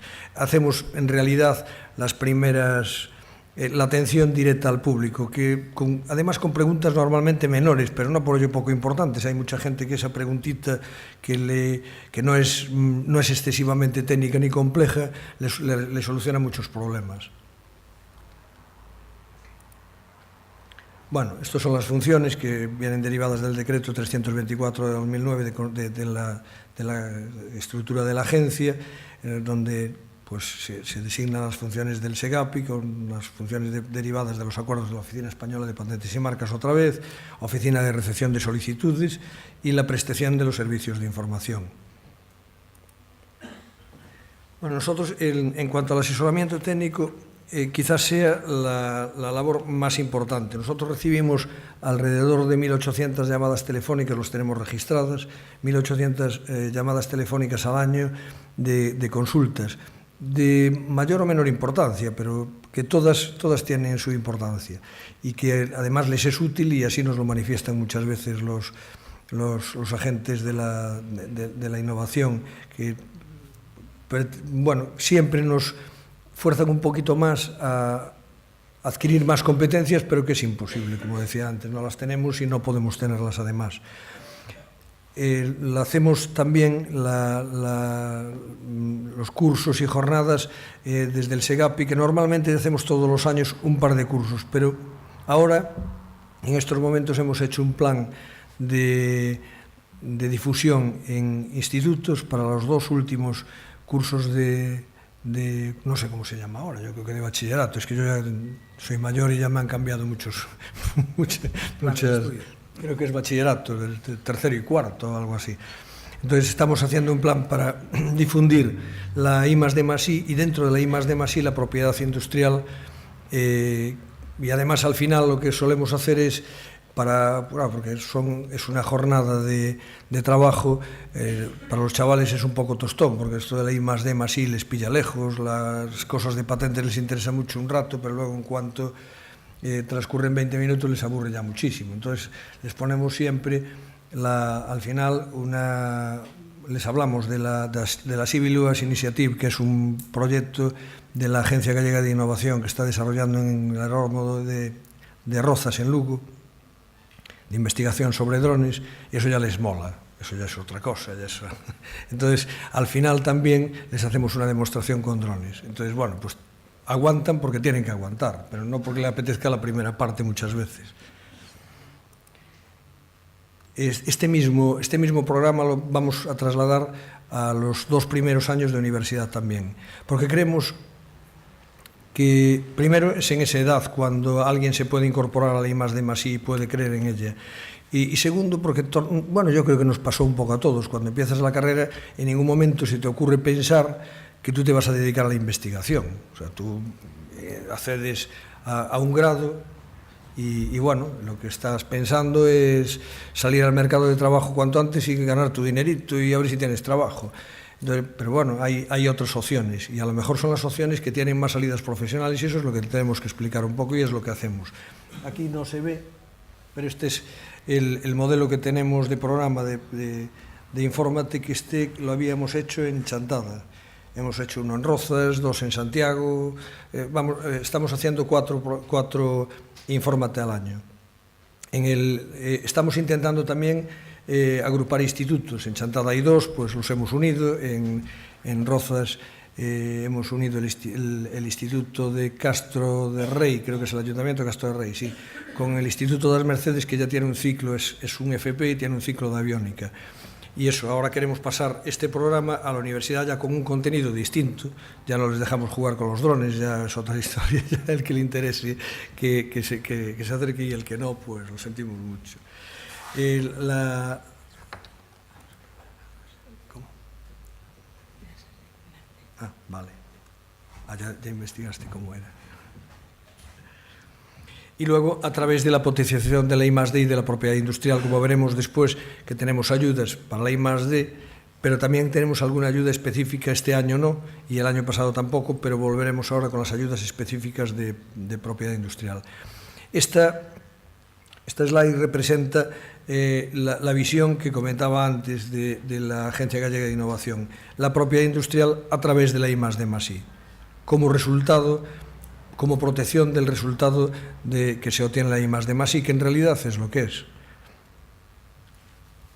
También una de las cosas que queríamos resaltar, que aunque esta slide está un poco fuera de sitio, queremos resaltarlo ya en este momento, en este punto. Nosotros, en este proyecto precisamente de Lugo, en el de Rozas, en la Civil Oas Initiative, estamos ya teniendo problemas de confidencialidad porque los socios tecnológicos, Indra y Babcock, no quieren ni proteger ni darnos información. Entonces nos están exigiendo documentos de confidencialidad a los que formamos parte del StageGate y del equipo de supervisión y control, que en realidad somos socios. La Xunta pone 40 millones de euros y tenemos que controlar todo lo que están haciendo. Pero claro, en cuanto les pedimos algún documento que pueda tener alguna relación con un código fuente o con algo similar, enseguida nos hacen firmar 50 papeles, lógicamente, porque su protección está en el secreto industrial.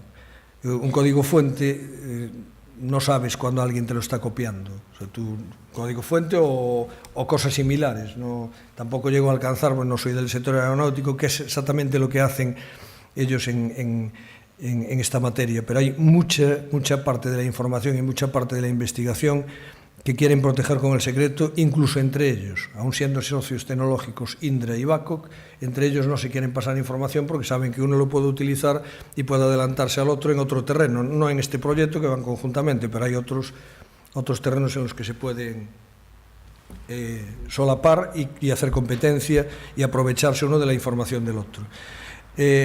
Hay otro que para productos perecederos hay otro sistema de propiedad industrial que es el salir antes al mercado.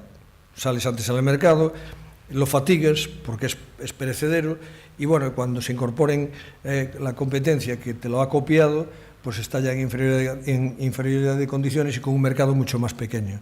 Y luego lo que nosotros consideramos que es la lógica de la innovación, porque el sistema de propiedad industrial que tenemos es una gran biblioteca, la biblioteca de la innovación en realidad. Todo el mundo puede acceder a todos los datos y puedes hacer investigación a través de lo ya investigado y avanzar un poco más, mientras que en las dos anteriores el avance no se produce gracias o por culpa de que no está difundido. y además, bueno, pues es un sistema pues como con una protección jurídica mucho más solvente. De todas formas, nosotros la propiedad industrial y la innovación consideramos que la parte más importante es las políticas que tengan los gobiernos para su fomento. Las políticas más importantes que creemos, además, que nosotros podemos, nosotros y el Estado. O sea, ¿no? Cuando hablo de esto, hablo de la Agencia Gallega de Innovación, del Estado y incluso de Europa, es el camino que llevamos todos. Creemos que se puede llevar a cabo. Las partes más importantes son la ayuda las ayudas de I+D+I a la propiedad industrial y a las I+D+I, una estructura de gobierno que indica que si un gobierno de verdad tiene interés en algo, un programa de gobierno, una administración pública cercana y la formación e información que hablábamos antes. En cuanto a las ayudas de I+D+I, en cuanto a la propiedad industrial, podemos citar algunas que son las más importantes, pero es que todas las administraciones se vuelcan en ellas y en todas estas ayudas, en todas estas líneas, se subvenciona también la propiedad industrial, se subvenciona el resultado del proyecto de investigación que se está haciendo. Hay una ayuda específica de propiedad industrial que no la ha habido el año pasado ni en la comunidad autónoma, que se subvencionaba el 70% unos años y el 80% otros, dependiendo de la modalidad de propiedad industrial y dependiendo del año, a la propiedad industrial. O sea, a todos los gastos que conlleva, incluso los gastos de asesoría del agente de la propiedad industrial si se contrataba o del abogado. Hay una ayuda también de la OEPM para propiedad industrial. Nosotros tenemos un programa de Conecta Pymes de empresas que quizás sea el más conocido, no el más grande, pero el más conocido de la agencia, que también se ayuda a la propiedad industrial. Interconecta en CEDETI también tiene su apartado de propiedad industrial y también se subvencionan la protección, el Innoempresa de IGAPE, los POTEC, proyectos europeos de Interreg, los propios proyectos de I+D nuestros, como por ejemplo la Civil Laws Initiative y alguno que tiene el SERGAS también. Y otra línea de investimentos innovadores, todas estas del Estado, de las comunidades autónomas. Yo no sé si algún ayuntamiento tiene alguna ayuda, yo creo que no, pero bueno, puede ser que a través de fondos europeos puedan tener algo, pues me imagino que también se protege la propiedad industrial como parte del proceso innovador. La estructura de gobierno, la Xunta de Galicia ha creado la GAIN, la Agencia Gallega de Innovación, en el 2012, a través del decreto 50/2012, y sus obligaciones o sus metas son vertebrar las políticas de innovación en Galicia e impulsar el crecimiento y competitividad de las empresas gallegas. Es el organismo responsable de las políticas de innovación en Galicia, efectuadas dentro de la agencia o por otras instituciones. Todos los proyectos, en esta hay una ley de innovación, y en esta ley ya se ha recogido que nuestros informes son preceptivos, no vinculantes, pero son preceptivos. En esta estructura de gobierno lleva aparejada el desarrollo de la RIS3 gallega y se lleva a cabo a través del plan I2C. Hemos hecho un plan de innovación, que es el I2C, y Europa, yo siento si a lo mejor a alguien esto ya le suena muy repetido, pero bueno, a lo mejor a otras personas no. La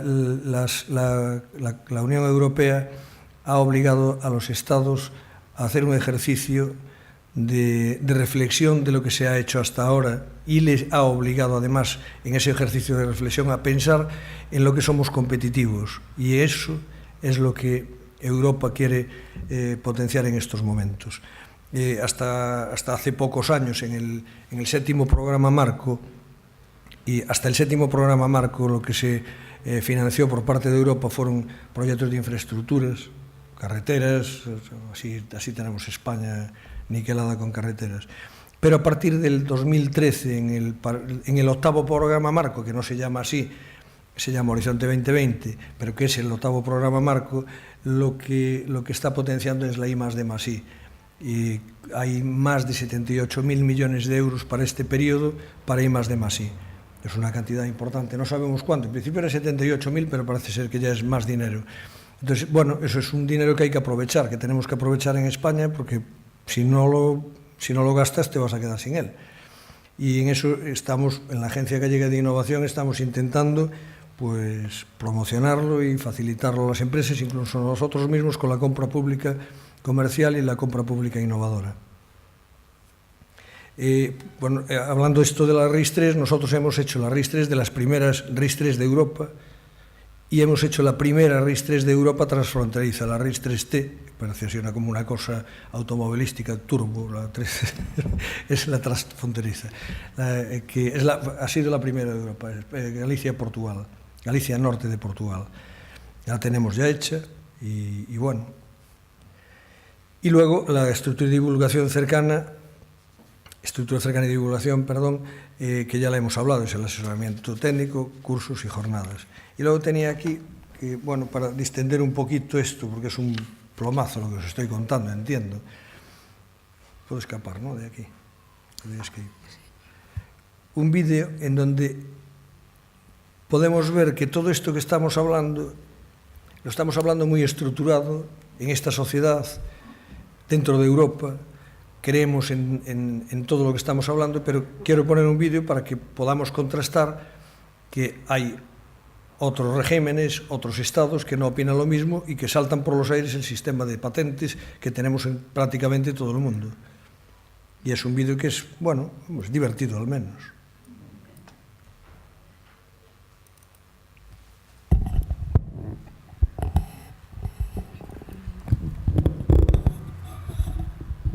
Ahora no suena. No habla el señor.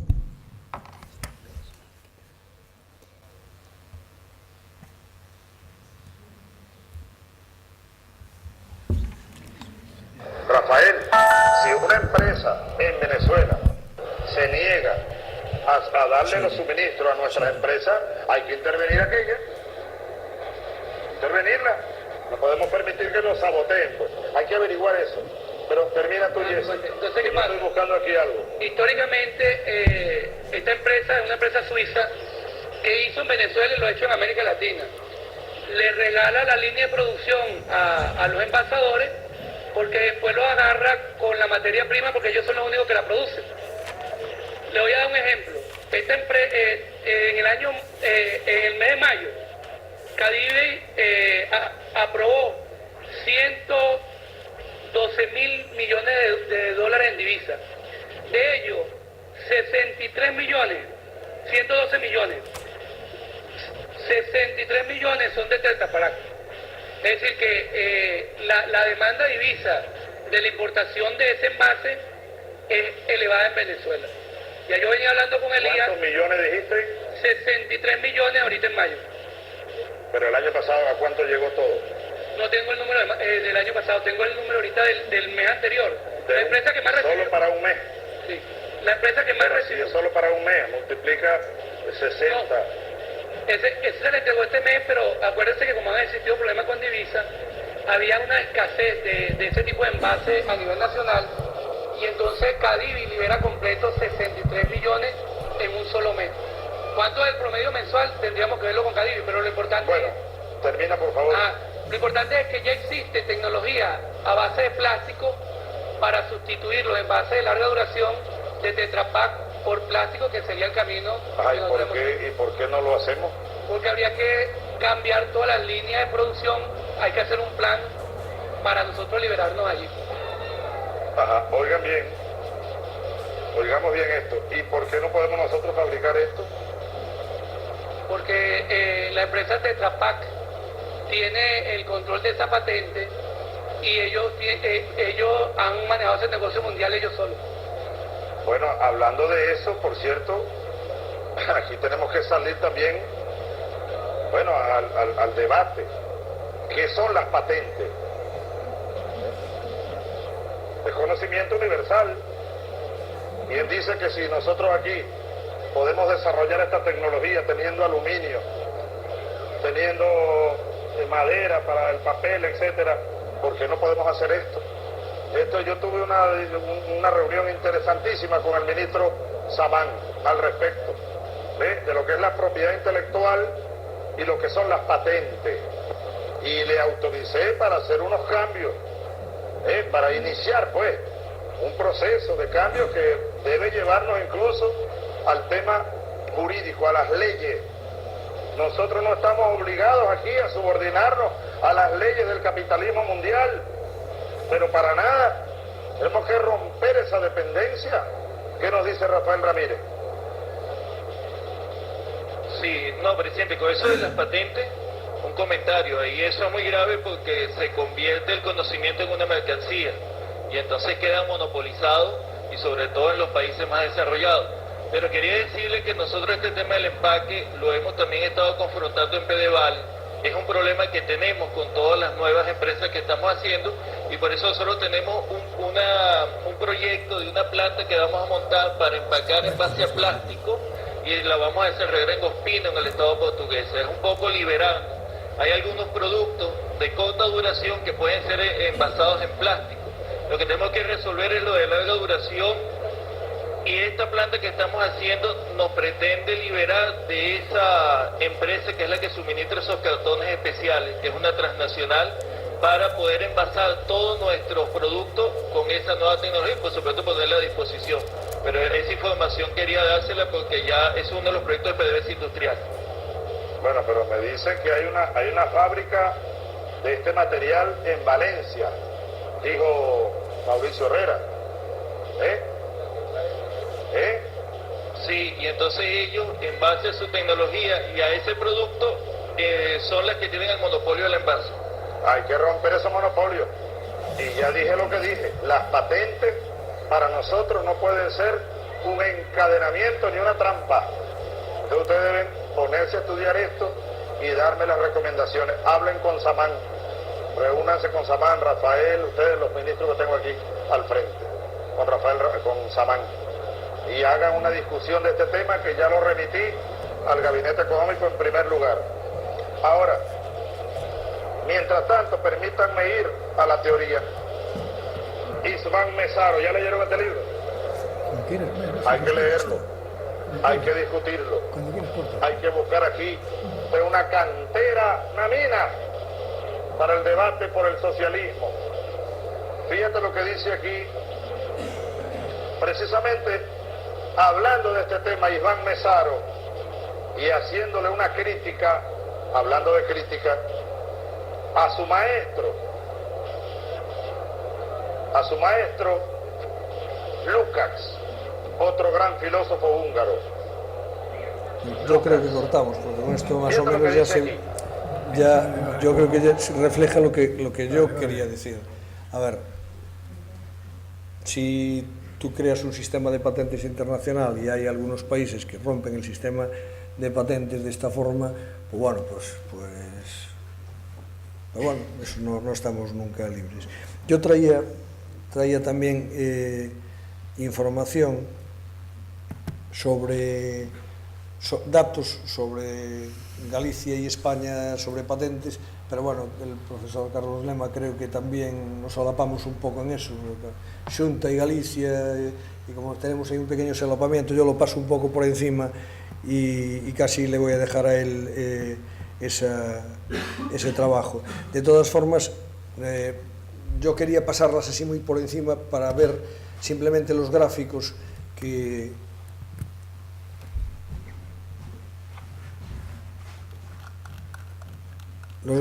sacar una simple conclusión que yo creo que está muy clara. Vamos a ver, estas son las solicitudes de los distintos tipos de propiedad industrial hasta el día del 5 del 2007, este año. Tenemos pues 73 patentes, 48 modelos de utilidad, 809 marcas, 152 nombres y 23 diseños. Esto más o menos va en línea con lo que hemos tenido años atrás. Sube un poquito y nos acercamos un poco a la media nacional. Galicia está un poquito siempre por debajo de la media nacional. Otra cosa que se puede concluir de los gráficos que tenemos es que Galicia va en paralelo con la tendencia nacional. A mí me habían puesto otras conclusiones, pero claro, con los datos que tenemos y con las pocas patentes que tenemos, con las pocas con los pocos modelos de utilidad, los datos al final son engañosos, porque un año podemos subir un 60% y otro año bajar un 75%, porque es muy poca cantidad, lo vemos aquí. En diseños industriales vemos que este año 2010 se ha incrementado mucho, pero luego sigue la misma línea, incluso es una línea descendente a lo largo del tiempo, a lo largo de los años. Nos fijamos en esta otra de solicitudes de patentes y vemos que España va en caída libre y Galicia va en caída libre también, con unos picos mayores, precisamente por eso, porque tenemos menos y es más fácil la dispersión. Los modelos de utilidad, como son tan pocos, esto responde justo, este pico responde justo a un año que teníamos una línea de subvención para invenciones y un despacho de abogados o agente de la propiedad industrial, no estoy seguro y no recuerdo, y además tampoco es relevante, pues intentó hacer un buen negocio con esa línea de subvención. Nos hemos dado cuenta, no se lo hemos pagado, pero claro, incrementó en 20 el número de modelos de utilidad, porque lo que pretendía hacer era presentar en la Oficina Española de Patentes y Marcas el modelo, facturaba al cliente, entonces esta empresa lo que hacía era cobrar el 80% en aquel momento de la subvención, pues simplemente por presentar un modelo de utilidad que luego la Oficina Española de Patentes y Marcas se lo iba a tirar por los suelos, porque les daba igual. En el momento en que la tenía registrado, nos pasaban todas las facturas, tal. Nos dimos cuenta, ¿por qué? Porque tardamos tiempo en resolver, 7 o 8 meses, y veíamos que no iban a llegar a ningún sitio con los modelos de utilidad, con lo cual no pagamos ese año. Empezamos a notar cierto nerviosismo, nos llamaban con mucha frecuencia, pasó más tiempo, llegado un tiempo determinado, ya les dijimos, mira, es que nosotros estamos viendo que no estáis llevando a cabo los modelos de utilidad. Entonces al día siguiente nos llamaron y nos dijeron que renunciaban a las subvenciones, es decir, era un fraude claro de subvención. Fijaos que simplemente ese año, con ese número de patentes que incrementaba este agente de la propiedad industrial o abogado, que no sé lo que era, no recuerdo, vamos, lo sé, lo puedo ver, pero no lo recuerdo, cómo sube el pico y estamos muy por encima del ratio español. Por eso lo que quiero transmitir un poco es que nuestros datos, como son mucho menores, son mucho más, tienen una dispersión mucho mayor que los datos en España. Pero bueno, yo la conclusión que saco de todo esto es que estamos por debajo de la media española y que estamos subiendo y acercándonos un poquito a la media española, pero muy lentamente. La solicitud de nombres comerciales, veis cómo sube aquí, pero si os fijáis es una pequeña trampita, porque tenemos, claro, esto es lo que nos interesaría a nosotros que se resaltara mucho, pero si os fijáis la escala de las solicitudes de marcas y la escala de las solicitudes de nombres comerciales no tiene nada que ver. La diferencia de 9 décimas, centésimas, no se corresponde con la diferencia de la anterior. Entonces, bueno, simplemente que hemos subido un poquito y los dos gráficos deberían de estar mucho igualados si guardamos la misma escala, es decir, la diferencia es muy pequeña. Y estamos siempre, eso, en todo un poquito inferior y acercándonos a la media nacional, excepto diseños industriales, que cada vez nos alejamos más de la media nacional. Y luego, bueno, pues esto que refleja las consultas que hemos tenido en Segapi a lo largo de los años, que se van incrementando las consultas telefónicas. Preveemos que con el tiempo disminuyen, porque ahora tenemos el registro electrónico y tiene menos sentido ya la consulta, no sé, la consulta puntual, oye, que entró la página 25 en el anexo 3, pero bueno, son consultas que ya no tienen ninguna trascendencia. Y el número de... Bueno, esto lo tenemos registrado, sabemos exactamente las llamadas que nos hacen y sabemos las visitas, pues las vamos registrando. Y tenemos alrededor de 400 visitas al año de agentes de la innovación que quieren enterarse de cosas puntuales, unas más importantes, otras menos importantes, y yo creo que nada más. Tenemos las consultas por modalidad, que tampoco es relevante. Yo esos datos casi se los dejo al profesor Carlos Lema, que se los había preparado y se los estoy machacando. Ya por concluir ya, ¿no?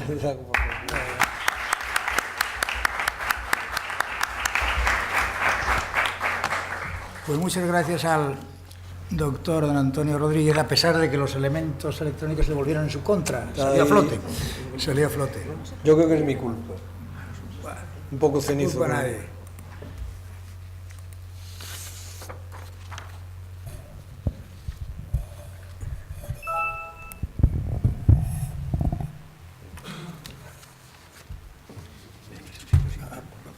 No, claro.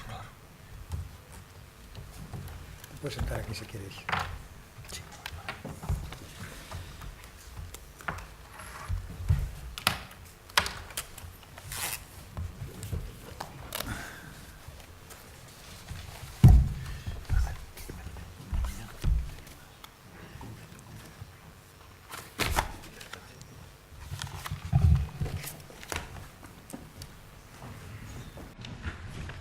Bien. Presentar a Carlos Lema sería una inutilidad, que todos lo conocemos, la magnífica trayectoria.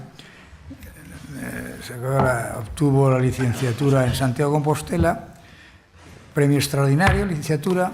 El doctorado también tuvo un premio nacional, doctor Adolfo tal, autor de 15 libros, especialista en materia propiedad intelectual industrial, etcétera, etcétera. O sea que es una trayectoria pues brillante, como conocemos todos.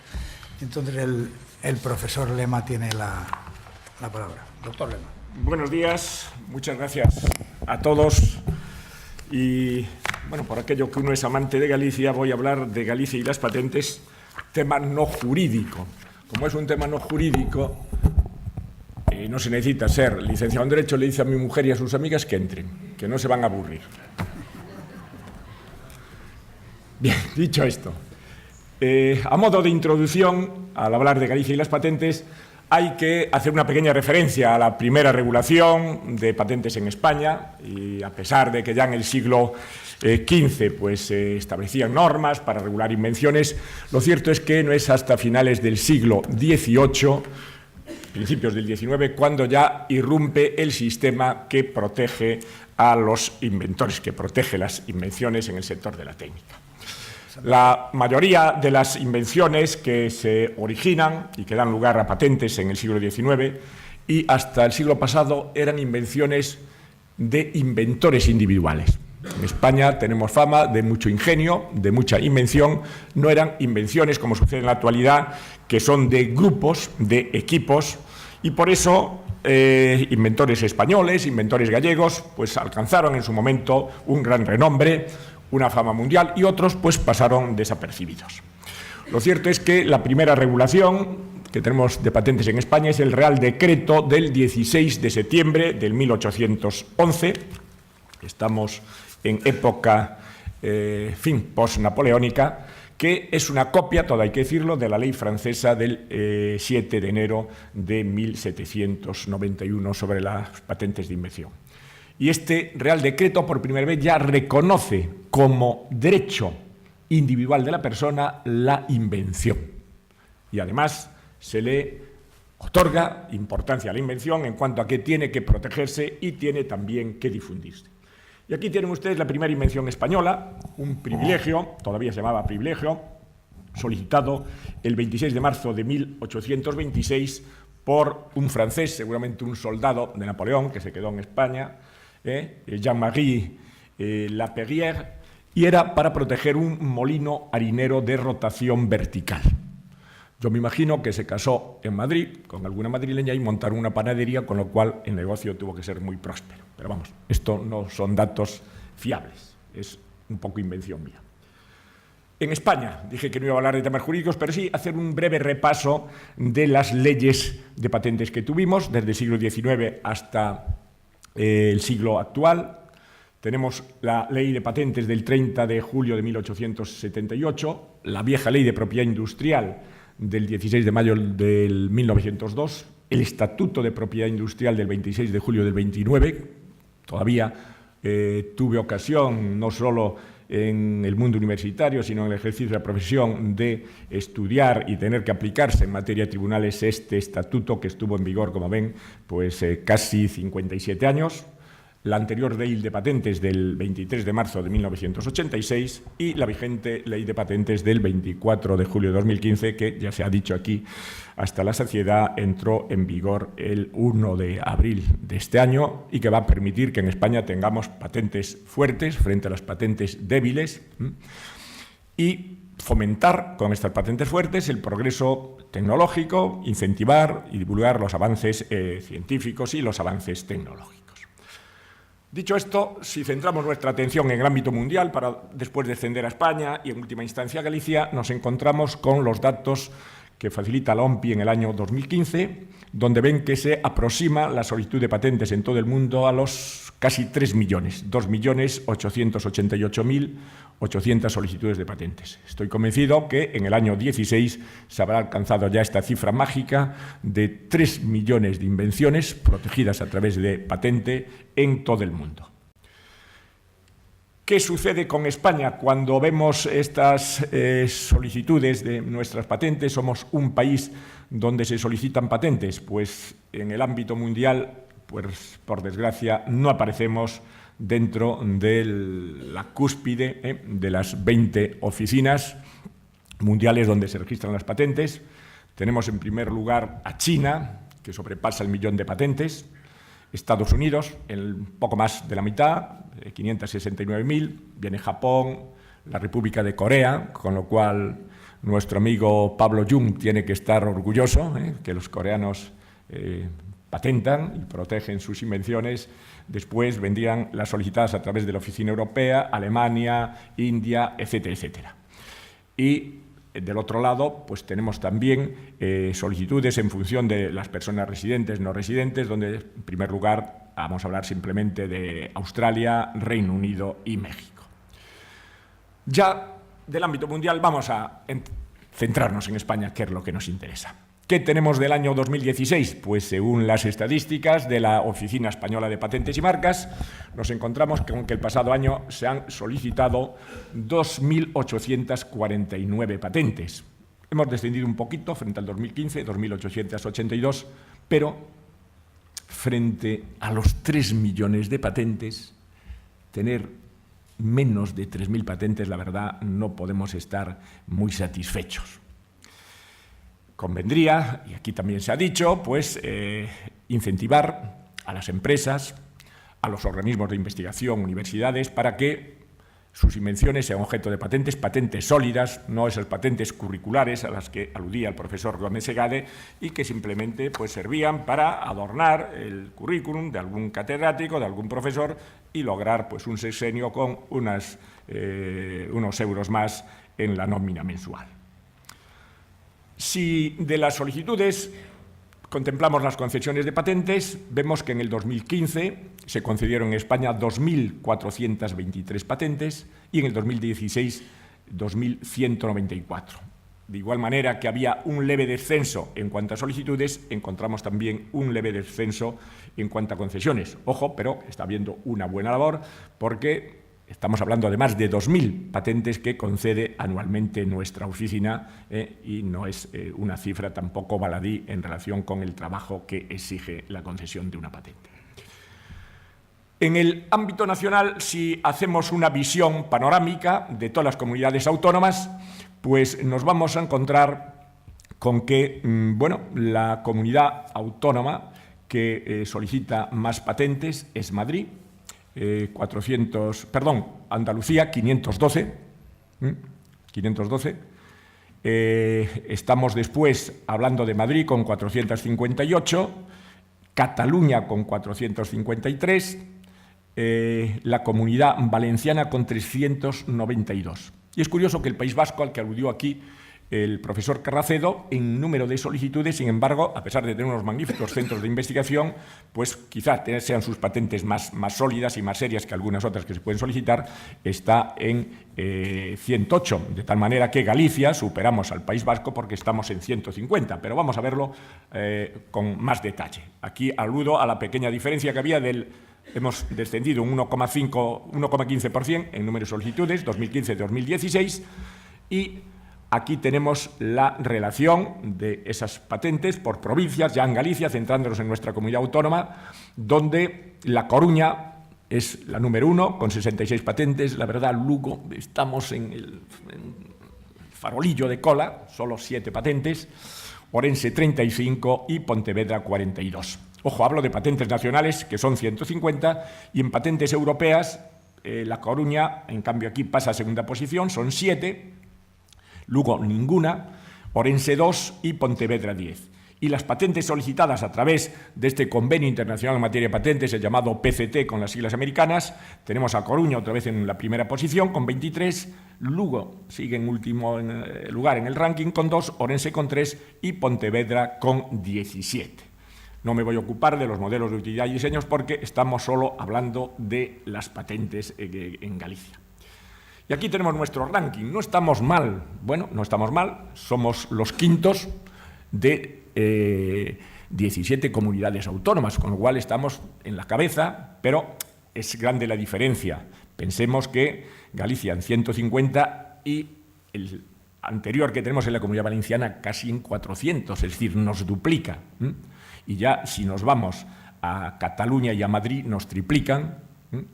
Y quizá la Comunidad Autónoma de Andalucía, que me sorprende en cuanto a número de solicitudes, porque la investigación se concentra fundamentalmente en Madrid, Cataluña, Comunidad Valenciana, pues 512, lo cual me imagino que es digno de elogio, pero volvemos al tema ya tan manido y tan trillado. ¿Son esas patentes unas patentes sólidas o son simplemente unas patentes sin examen previo que al final es papel mojado y que si tuviesen que defenderla ante un tribunal con una acción de nulidad, pues la mayoría de ellas hubiesen sido anuladas? Si, centrándonos en Galicia en el año 2016, vemos cómo se distribuyen esas patentes por el tipo solicitante. Y tenemos a las universidades con 48 patentes, organismos públicos solo con una patente, las empresas 37, y aquí lo que me llama a mí la atención, que los gallegos tenemos que tener mucho ingenio, porque los particulares baten el récord de solicitudes con 57 patentes. Y cuidado, las mujeres tampoco van a la zaga porque tienen 7 patentes, que significa el 4,7% del total de solicitudes. Dicho con otras palabras, para mí es una gran sorpresa las solicitudes en tanto al tipo de solicitante, porque parece que estamos anclados en el siglo XIX. Estamos hablando de inventores individuales y no de equipos de invención, que es lo lógico en el siglo XXI. Sobre todo pensemos, aquí se nos ha hablado del sector de la nanotecnología, pensemos en el sector de la medicina en general, de la biotecnología, pensemos incluso en el sector de la mecánica, sector aeronáutico, donde, hombre, no digo que hoy no pueda haber un Einstein gallego y sería deseable, pero ya es muy difícil que un inventor individual logre una invención con una patente en estos sectores si no está rodeado de un buen equipo.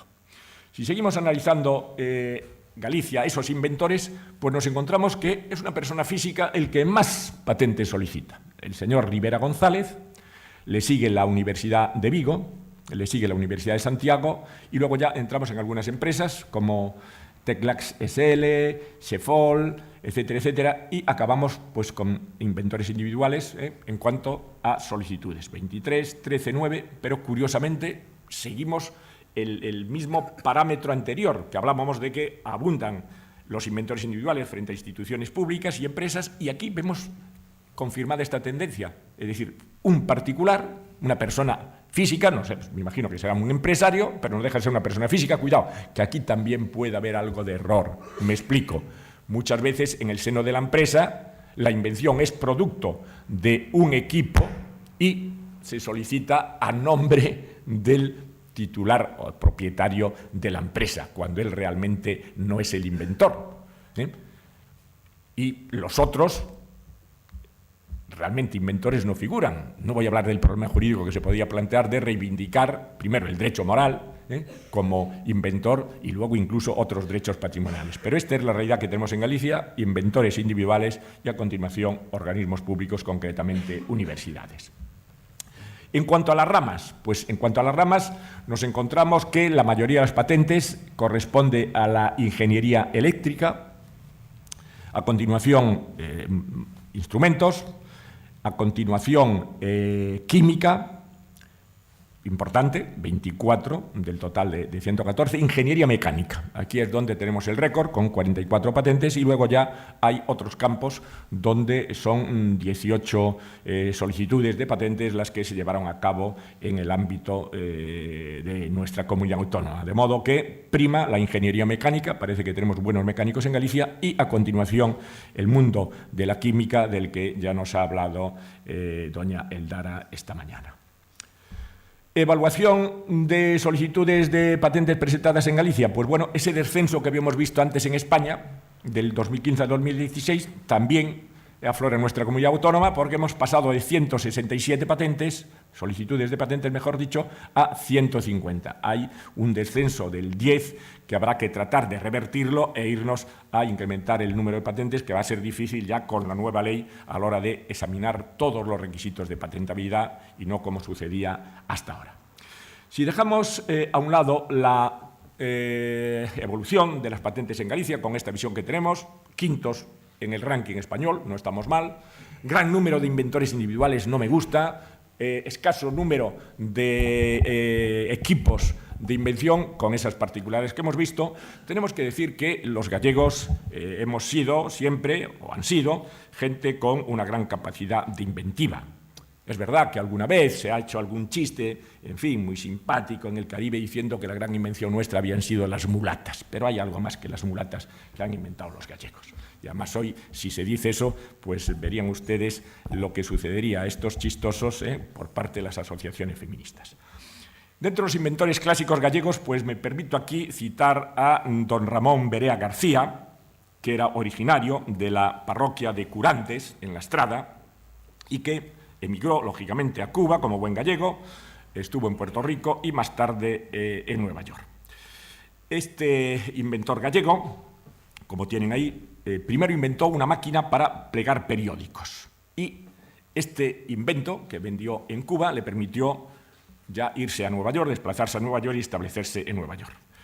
Se había formado en ingeniería mecánica y este ámbito le había entusiasmado, pero lo más importante, a mi modo de ver, es la gran invención de la máquina calculadora. La máquina calculadora que inventa en el 1878 y es la primera máquina en el mundo, se llamaba la Berea Direct Multiplier, que permitía las 4 operaciones: sumar, restar, multiplicar y dividir, frente a las invenciones anteriores que solo permitían un único tipo de operación.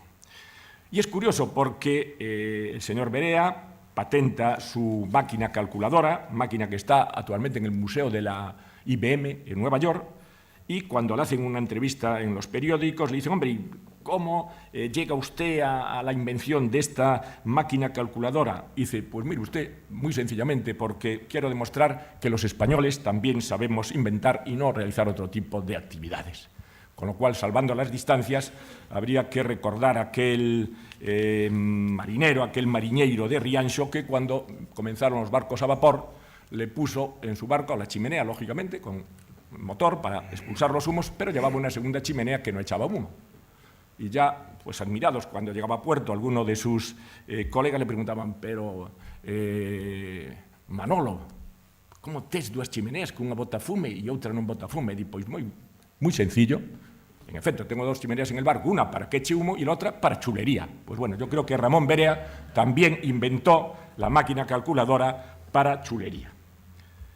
En segundo lugar, un inventor muy desconocido, Antonio Sanjurjo Badía, que había nacido en Sada, conocido como el Habilidades, que también emigra a Cuba en el 1854, con 17 años, se marcha a Cuba, allí monta una calderería de cobre y más tarde, con el capital que logra reunir, pues se viene ya a Vigo, y fruto de sus invenciones, pues es nada más y nada menos que en el 1879 se le concede la Gran Cruz de Carlos III por el rey Alfonso XII. Inaugura pues, empresas de transporte viajeros, Santiago a La Coruña, etcétera, etcétera. Transforma los vehículos que utilizaban el vapor para que puedan utilizar gasolina. Y lo más importante es que inventa una boya submarina en el 1898. El proyecto deriva de la Guerra de Cuba y, según los expertos militares, decían que si esta boya submarina que él inventa en el 1898 la hubiese inventado 2 años antes, seguramente no hubiésemos perdido Cuba porque hubiésemos arrasado a la Marina de los Estados Unidos. Yo prefiero, propugno esta tesis, y lo cierto es que se hicieron las pruebas en la ría de Vigo, delante de su astillero. Fue todo un éxito la boya submarina, pero tampoco tuvo mayor trascendencia porque ya perdido Cuba y perdido Filipinas, pues no teníamos dónde utilizar este invento frente a otros estados que nos hubiesen declarado la guerra. En tercer lugar, pues tenemos un inventor gallego, ya más moderno, pero cuya invención es conocida por todos, Alejandro Campos Ramírez, conocido por Alejandro Finisterre porque había nacido en Finisterre. Va a Madrid, estudia bachillerato, en Madrid llega a conocer a León Felipe, del que fue albacea, y edita un periódico. Lo cierto es que estaba en el bando republicano, en el momento en que se bombardea Madrid, durante la Guerra Civil, queda herido de gravedad, lo trasladan a Valencia y, como las heridas eran tan graves, lo llevan a un hospital de Montserrat.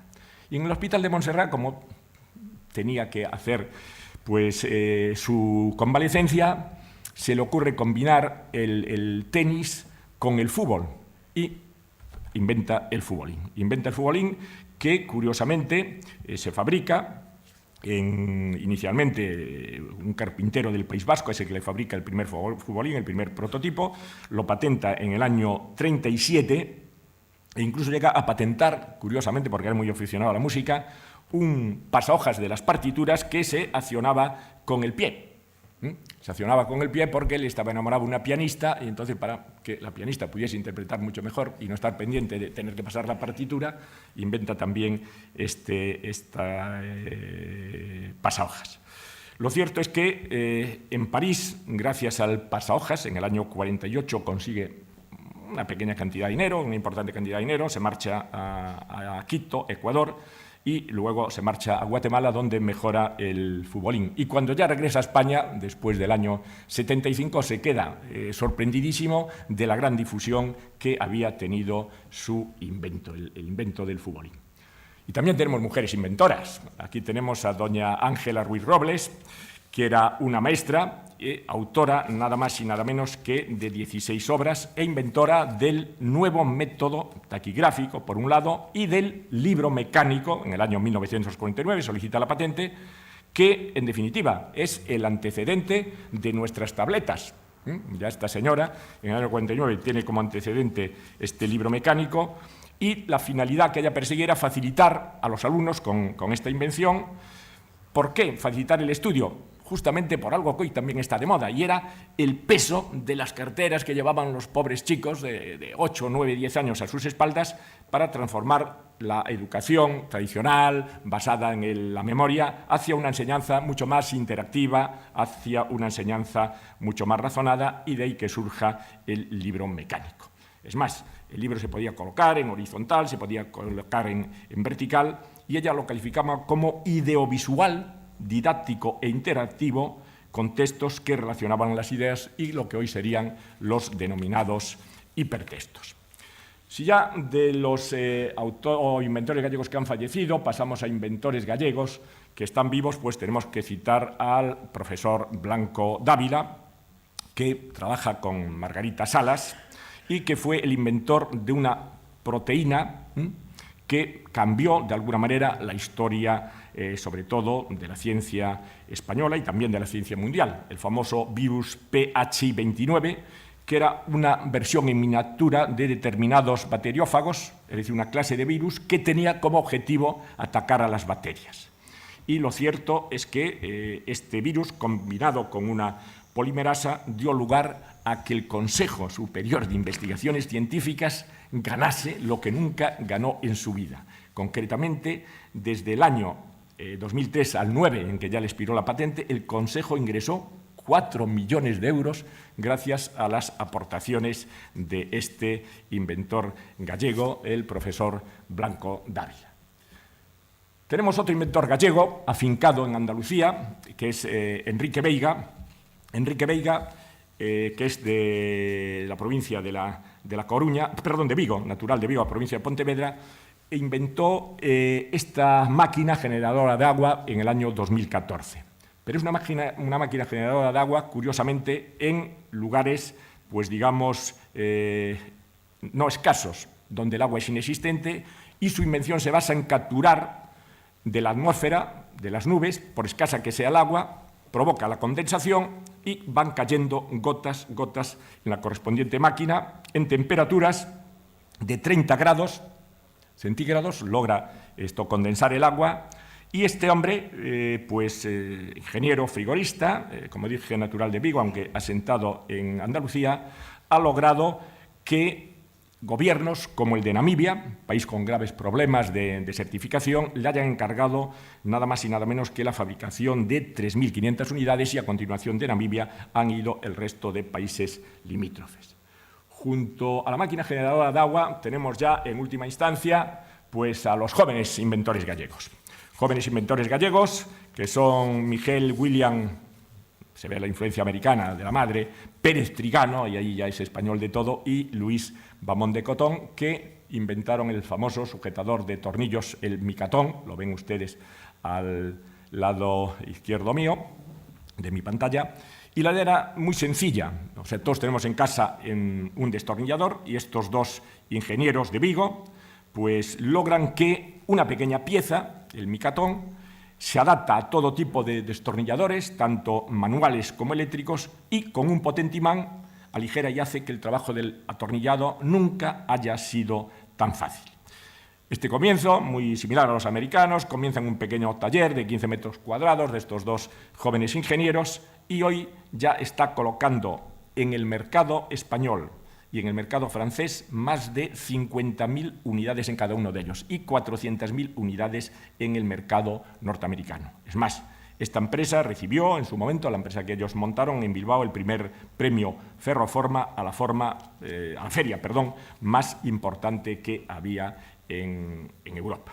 Es verdad que he dejado algunos inventores actuales fuera de esta relación, y aquí pues tengo que entonarme a culpa por no haber citado, no haber traído las fotografías del profesor Quintela y del profesor Rivas, que son los autores de la patente del clúster cuánticos atómicos de los que nos habló doña Eldara. Pero prometo, y le dice de mi parte, que les pido disculpas por no haberlos incluido, quizá por la premura de la preparación de esta charla. Y ya tengo que concluir, me van a perdonar, pues, frente a un gigante, yo sería aquí un enano, y había un gigante en España que decía que inventen ellos. Yo, que soy un enano, tengo que decir inventemos gallegos. Muchas gracias.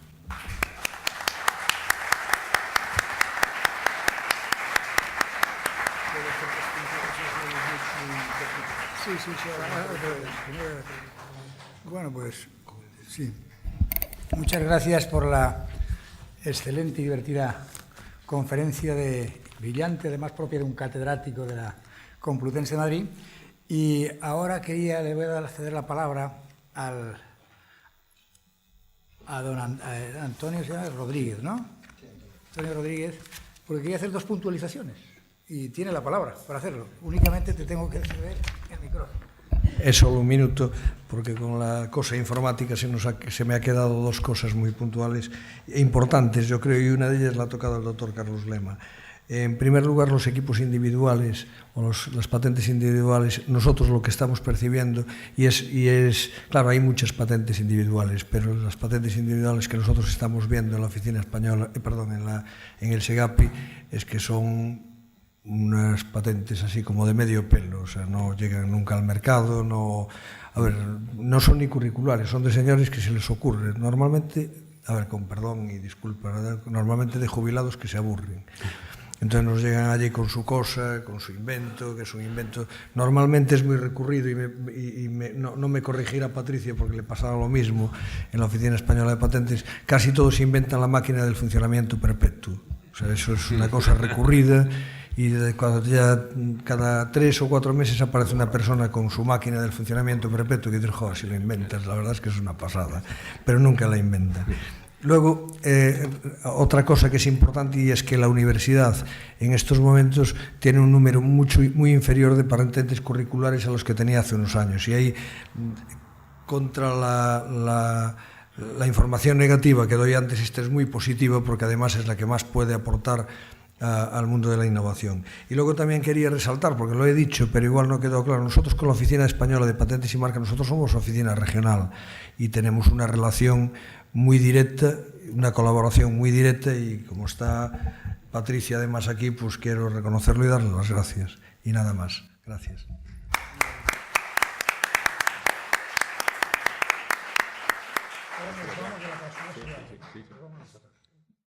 Bueno, hola, buenos días a todos. Ayer estábamos para inaugurar, hoy estamos para clausurar. Aquí tenemos con nosotros, muchas gracias por venir un año más, don José Manuel Romayo Becaría, presidente del Consejo de Estado. Un placer, otro año más estar aquí con usted. Entonces, vamos a empezar el orden de intervención para esta clausura, que empezará Carlos Lema de Besa. Muchas gracias. Perdón que yo no esperaba estar en la clausura y voy a ser repetitivo, pero bueno, me van ustedes a disculpar porque mi intervención ahora aquí va a ser de monocolor, de agradecimiento. Agradecimiento una vez más al Concello de Sarria, de manera especial a su alcaldesa, doña Pilar, por mantener estas jornadas jurídicas de Sarria, 11ª edición. Esperemos que haya 12ª, 13ª, 14ª, etcétera, etcétera. A la gente de Sarria, que nos brinda siempre su hospitalidad, su afecto. Por supuesto, a la Diputación Provincial de la provincia de Lugo y también a la Xunta de Galicia. Y, en segundo lugar, a todos los ponentes y a todos los moderadores.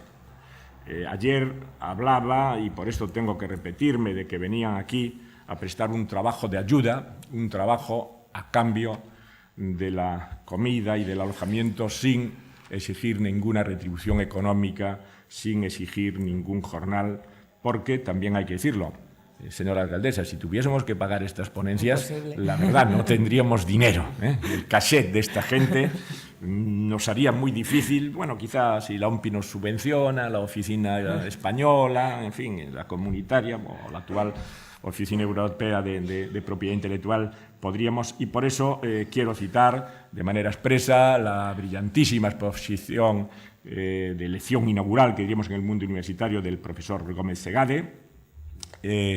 Los requisitos de patentabilidad, concretamente el requisito de actividad inventiva que nos facilitó el profesor Botanagra, que por motivos familiares no pudo estar con nosotros, a doña Raquel San Pedro, que nos habló del procedimiento de concesión de patentes, a don Anxo Tato Plaza, al profesor Tato Plaza, que nos habló de las patentes universitarias, y al ilustre magistrado don José Antonio Varela Grelo, que nos habló de las medidas cautelares en materia de patentes. También, de manera especial, al moderador, al excelentísimo señor don Pascual Sala Sánchez, que con su buen hacer, lógico, antiguo presidente del Tribunal Supremo, antiguo presidente del Consejo de Cuentas, antiguo presidente del Tribunal Constitucional, hizo una moderación modélica. Por la tarde tuvimos la oportunidad de escuchar al doctor Marco Alemán, que nos habló de la OMPI y del derecho de patentes, con lo cual también le quiero agradecer el gran esfuerzo. Había llegado anteayer de Argentina, ayer tomó el vuelo directo que tenemos de Ginebra a Santiago para poder acompañarnos. Marco, muchísimas gracias. Y lo mismo a doña Patricia García Escudero Márquez, que nos habló de la Oficina Española y las patentes. Tengo que decirles a ustedes que las bases de datos que he manejado proceden de la Oficina Española de Patentes y Marcas. Y lo mismo al ilustrísimo señor don José Luis Sebane Spiegelberg, presidente de la Audiencia Provincial de La Coruña, que nos habló de los aspectos procesales de las patentes. Y aquí, una vez más, el profesor, y permítame que le llame profesor, aunque él es un ilustre magistrado, el excelentísimo señor don Juan Siol Ríos, pues con su disertación nos ha dado también no solo moderó, sino una verdadera lección magistral cuando presidió la mesa redonda de ayer.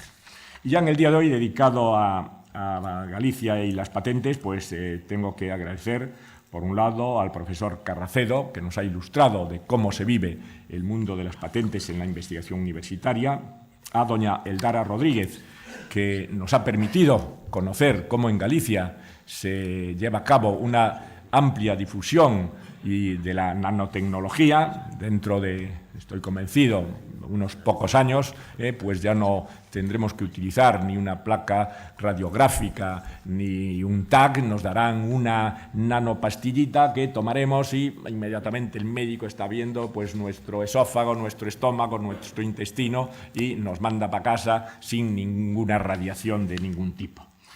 Lo mismo al doctor don José Antonio Rodríguez, que nos habló del asunto de las patentes, concretamente del SEGAPI, y, lógicamente, al excelentísimo señor don José Ramón Soriano, del que he tenido la oportunidad de conocer en Elche, cuando fue objeto de un premio que otorga la Asociación de Juristas de Elche siglo XXI, creo que José Ramón en el futuro, espero que continuarás viniendo a Sarria, y sobre todo porque, esto no lo dice nadie, pero yo quiero decirlo aquí, que estamos en familia, en Sarria uno viene unas veces de ponente, pero entra ya automáticamente, con gran ventaja sobre la agencia tributaria, en un ordenador y al año siguiente puede venir de oyente y al otro oyente y luego puede venir un año de ponente, con lo cual es maravilloso entrar en los ordenadores del Concello de Sarria.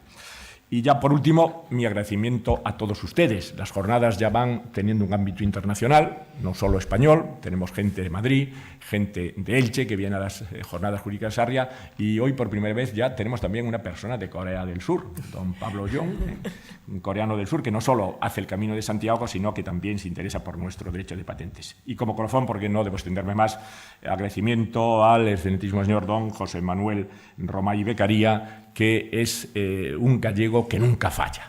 Ya pueden caer rayos y centellas, que dirían los poetas, que don José Manuel, donde haya un acto de gallegos, donde haya un acto de Galicia, sea en Galicia, sea en Madrid, sea en el extranjero, allí estará él.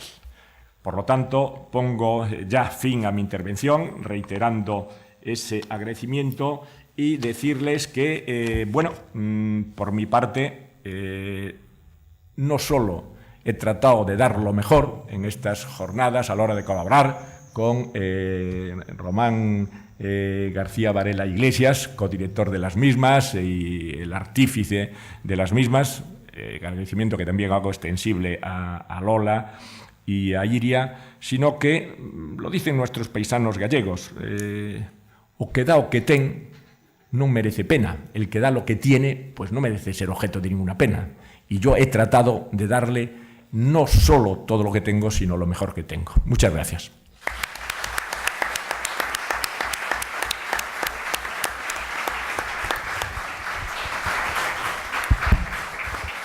Para continuar con este acto de clausura tenemos a Román García Varela Iglesias. Bien. Excelentísimos señores y señoras, amigos, otro año más se han celebrado estas jornadas jurídicas que comenzó mi padre en su tierra natal y no puedo sino que nuevamente ratificar que se han celebrado con un éxito rotundo como todos nosotros hemos podido comprobar. Tengo que agradecer igualmente que ha hecho el profesor Carlos Lema a todos los ponentes el esfuerzo e interés puesto en la prosecución de este encuentro jurídico-social que nuevamente se ha celebrado en esta villa y que convierte por unos días a Sarria en la capital jurídica de España y de Europa. Las jornadas jurídicas Román García Varela prosiguen a lo largo de los años, y ello es gracias a todas las personas que ponen su esfuerzo e interés para que así sea. Y no solo me estoy refiriendo a las instituciones que las patrocinan, sino todas aquellas personas que habitan en la villa y facultan su continuación con cariño, ayuda y tesón, permitiendo que gracias a ello, año tras año, continúe. Como dijo Romay Beccaría, hace unos años, allá por el 2014, en la presentación de las 8ª Jornadas Jurídicas en la Casa de Galicia, momento en el cual fueron bautizadas con el nombre de su fundador, permítame que lo recuerde, compañero, estas jornadas jurídicas nacieron como un acto de amor, y es la fuerza del amor la que asegurará su supervivencia. Gracias al amor incondicional del pueblo de Sarria hacia mi padre, nos permite recordarle año tras año, y qué mejor manera sino con estas jornadas. En mi memoria duermen algunas vivencias entrañables del pasado, que de vez en cuando llego a esta villa y en momentos como el presente, despiertan y permanecen vivas, como si los hechos sucedieran hoy. Y su recuerdo siempre es acompañado con una sonrisa de afecto y complacencia. Como todos sabéis, mi padre fue un hombre que manifestaba sus sentimientos y sus pasiones, la familia, sus amigos, Sarria, la justicia, estas jornadas jurídicas, Estoy seguro que estaría orgulloso de la continuación del legado que nos dejó a todos nosotros. Por ello, la dirección ya se pone manos a la obra para la celebración de las próximas. Muchas gracias.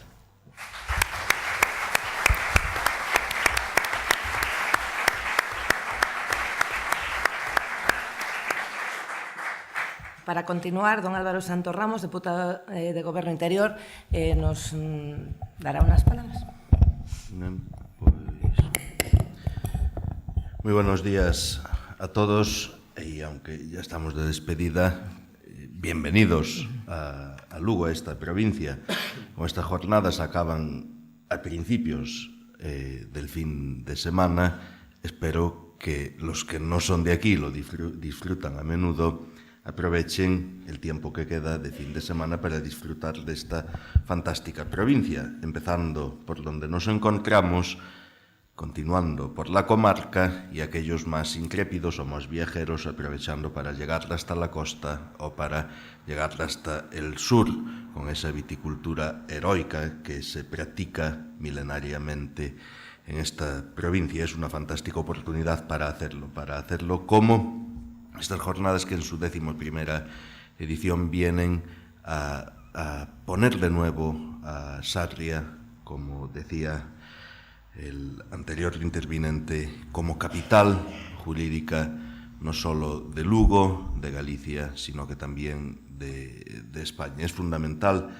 que estos foros de debate se celebren. No podemos entender una sociedad que continúe y que crezca sin debate y sin innovación. Por eso la temática de este año es muy adecuada, ¿no? Es decir, el derecho de las patentes, el punto o el estado en el que se materializa y se concreta precisamente esa innovación y ese desarrollo, y en el que la parte jurídica también es muy importante. Fundamental la económica, la incentivación, la normalización de la innovación, de la investigación y del desarrollo, sin el que no seremos capaces de crecer y que lo necesitaremos y que no podemos tampoco quedarnos en la pena o en la resignación de estos tiempos que parecen tan difíciles en lo económico, pero en los que hay que ser muy creativos. Quizás debamos también patentar nuevas formas de estímulo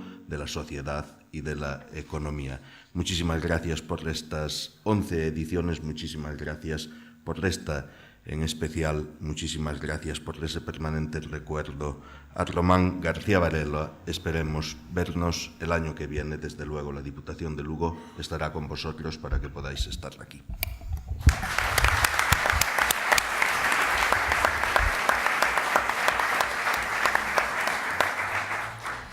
Hemos tenido unas jornadas muy fructíferas y quisiera agradecerles a todos ustedes su participación. Debo destacar en forma específica a los ponentes que permitieron que estas jornadas constituyan un pleno éxito. Creo que este encuentro ha sido muy rico en su temaria, puesto que no debemos olvidar la importancia del decreto de patentes como marco jurídico que sirve de apoyo e incentivo a la innovación tecnológica y fomenta el desarrollo económico, en un contexto plagado de desafíos como es el de la globalización. Han sido por ello unas jornadas de enorme validez, vigencia y actualidad, que han despertado un gran interés jurídico. Debo resaltar que en el aspecto institucional para el Ayuntamiento de Sarria, estas jornadas han tenido una dimensión muy importante, constituyendo una humilde pero digna contribución al estudio de importantes materias jurídicas, de las que nos sentimos especialmente orgullosos. Y quiero recordar toda esta dimensión humana que está impresa también en el objeto de estas jornadas, como es el recuerdo de la excelsa figura de don Román García Varela, que su familia, con especial dedicación, mantiene viva en el recuerdo y de la que estas jornadas constituyen merecido homenaje. Quiero agradecer desde aquí a su familia su contribución a mantener vivo el ejemplo de tan ilustre sarriano. Al hacer una síntesis de este encuentro, debo destacar lo importante que resulta tener la ocasión de poder intercambiar puntos de vista entre aquellos que hacen de sus vidas y su profesión el estudio y el ejercicio del derecho. Y no puedo dejar de hacer una mención específica a un aspecto que debe ser resaltado: la alta calidad que tuvieron los diferentes ponentes en el desarrollo o en el tratamiento de los distintos temas. Pocas veces podemos presenciar unos juristas de tan alta calidad como los que han se reunido en estas jornadas. Como representante de los vecinos de este municipio, he de destacar mi enorme satisfacción por tener el privilegio de vivir acontecimientos tan relevantes como estas jornadas. Espero que todos los que han venido a esta afable y hermosa villa se lleven un grato recuerdo de Sarria. Les deseo a todos un feliz regreso y que pronto vuelvan a honrarnos con su presencia. Y ahora, ya para clausurar definitivamente estas jornadas, cedo, como no, la palabra a don José Manuel Roma y Beccaria.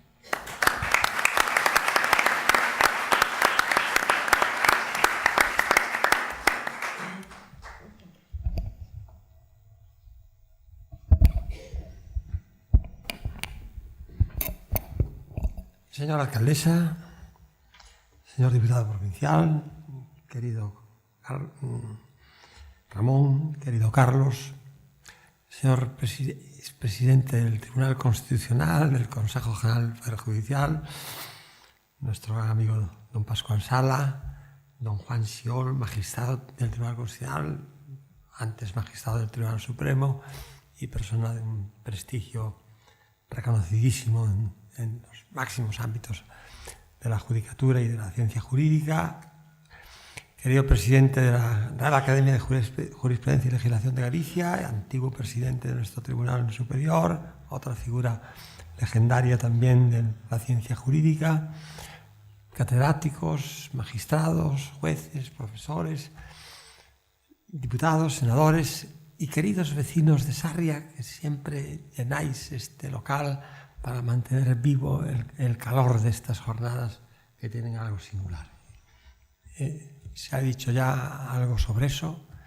Es un milagro que se continúe con este calor, con esta calidad, con esta concurrencia a estas jornadas, y este es un milagro del amor que tenía Ramón a su tierra, que tenía Ramón al derecho, a su profesión jurídica, a su profesión judicial, y del amor que tenía a la gente más sencilla, a la que siempre atendió, a la que siempre cuidó, a la que siempre quiso.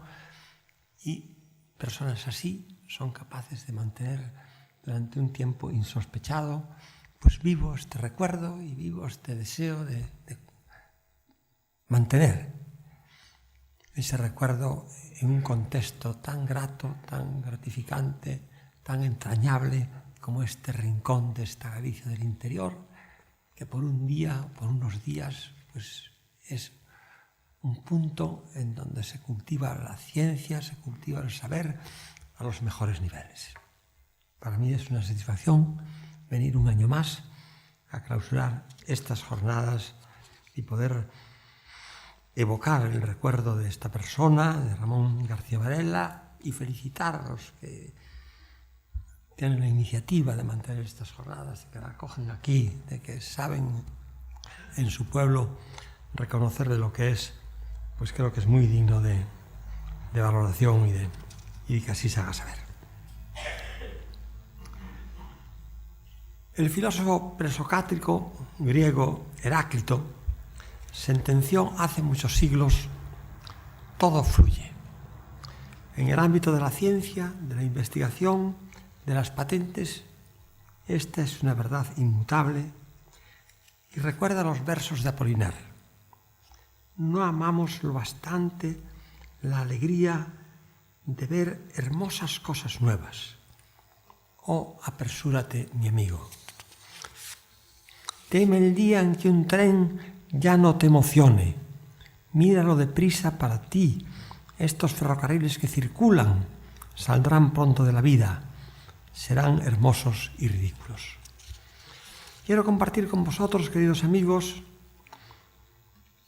algunas reflexiones de un libro que a mí me impactó y me gustó mucho, un libro de Joel Mokyr, Los dones de Atenea, los orígenes históricos de la economía del conocimiento, en el cual nos habla de la importancia del conocimiento.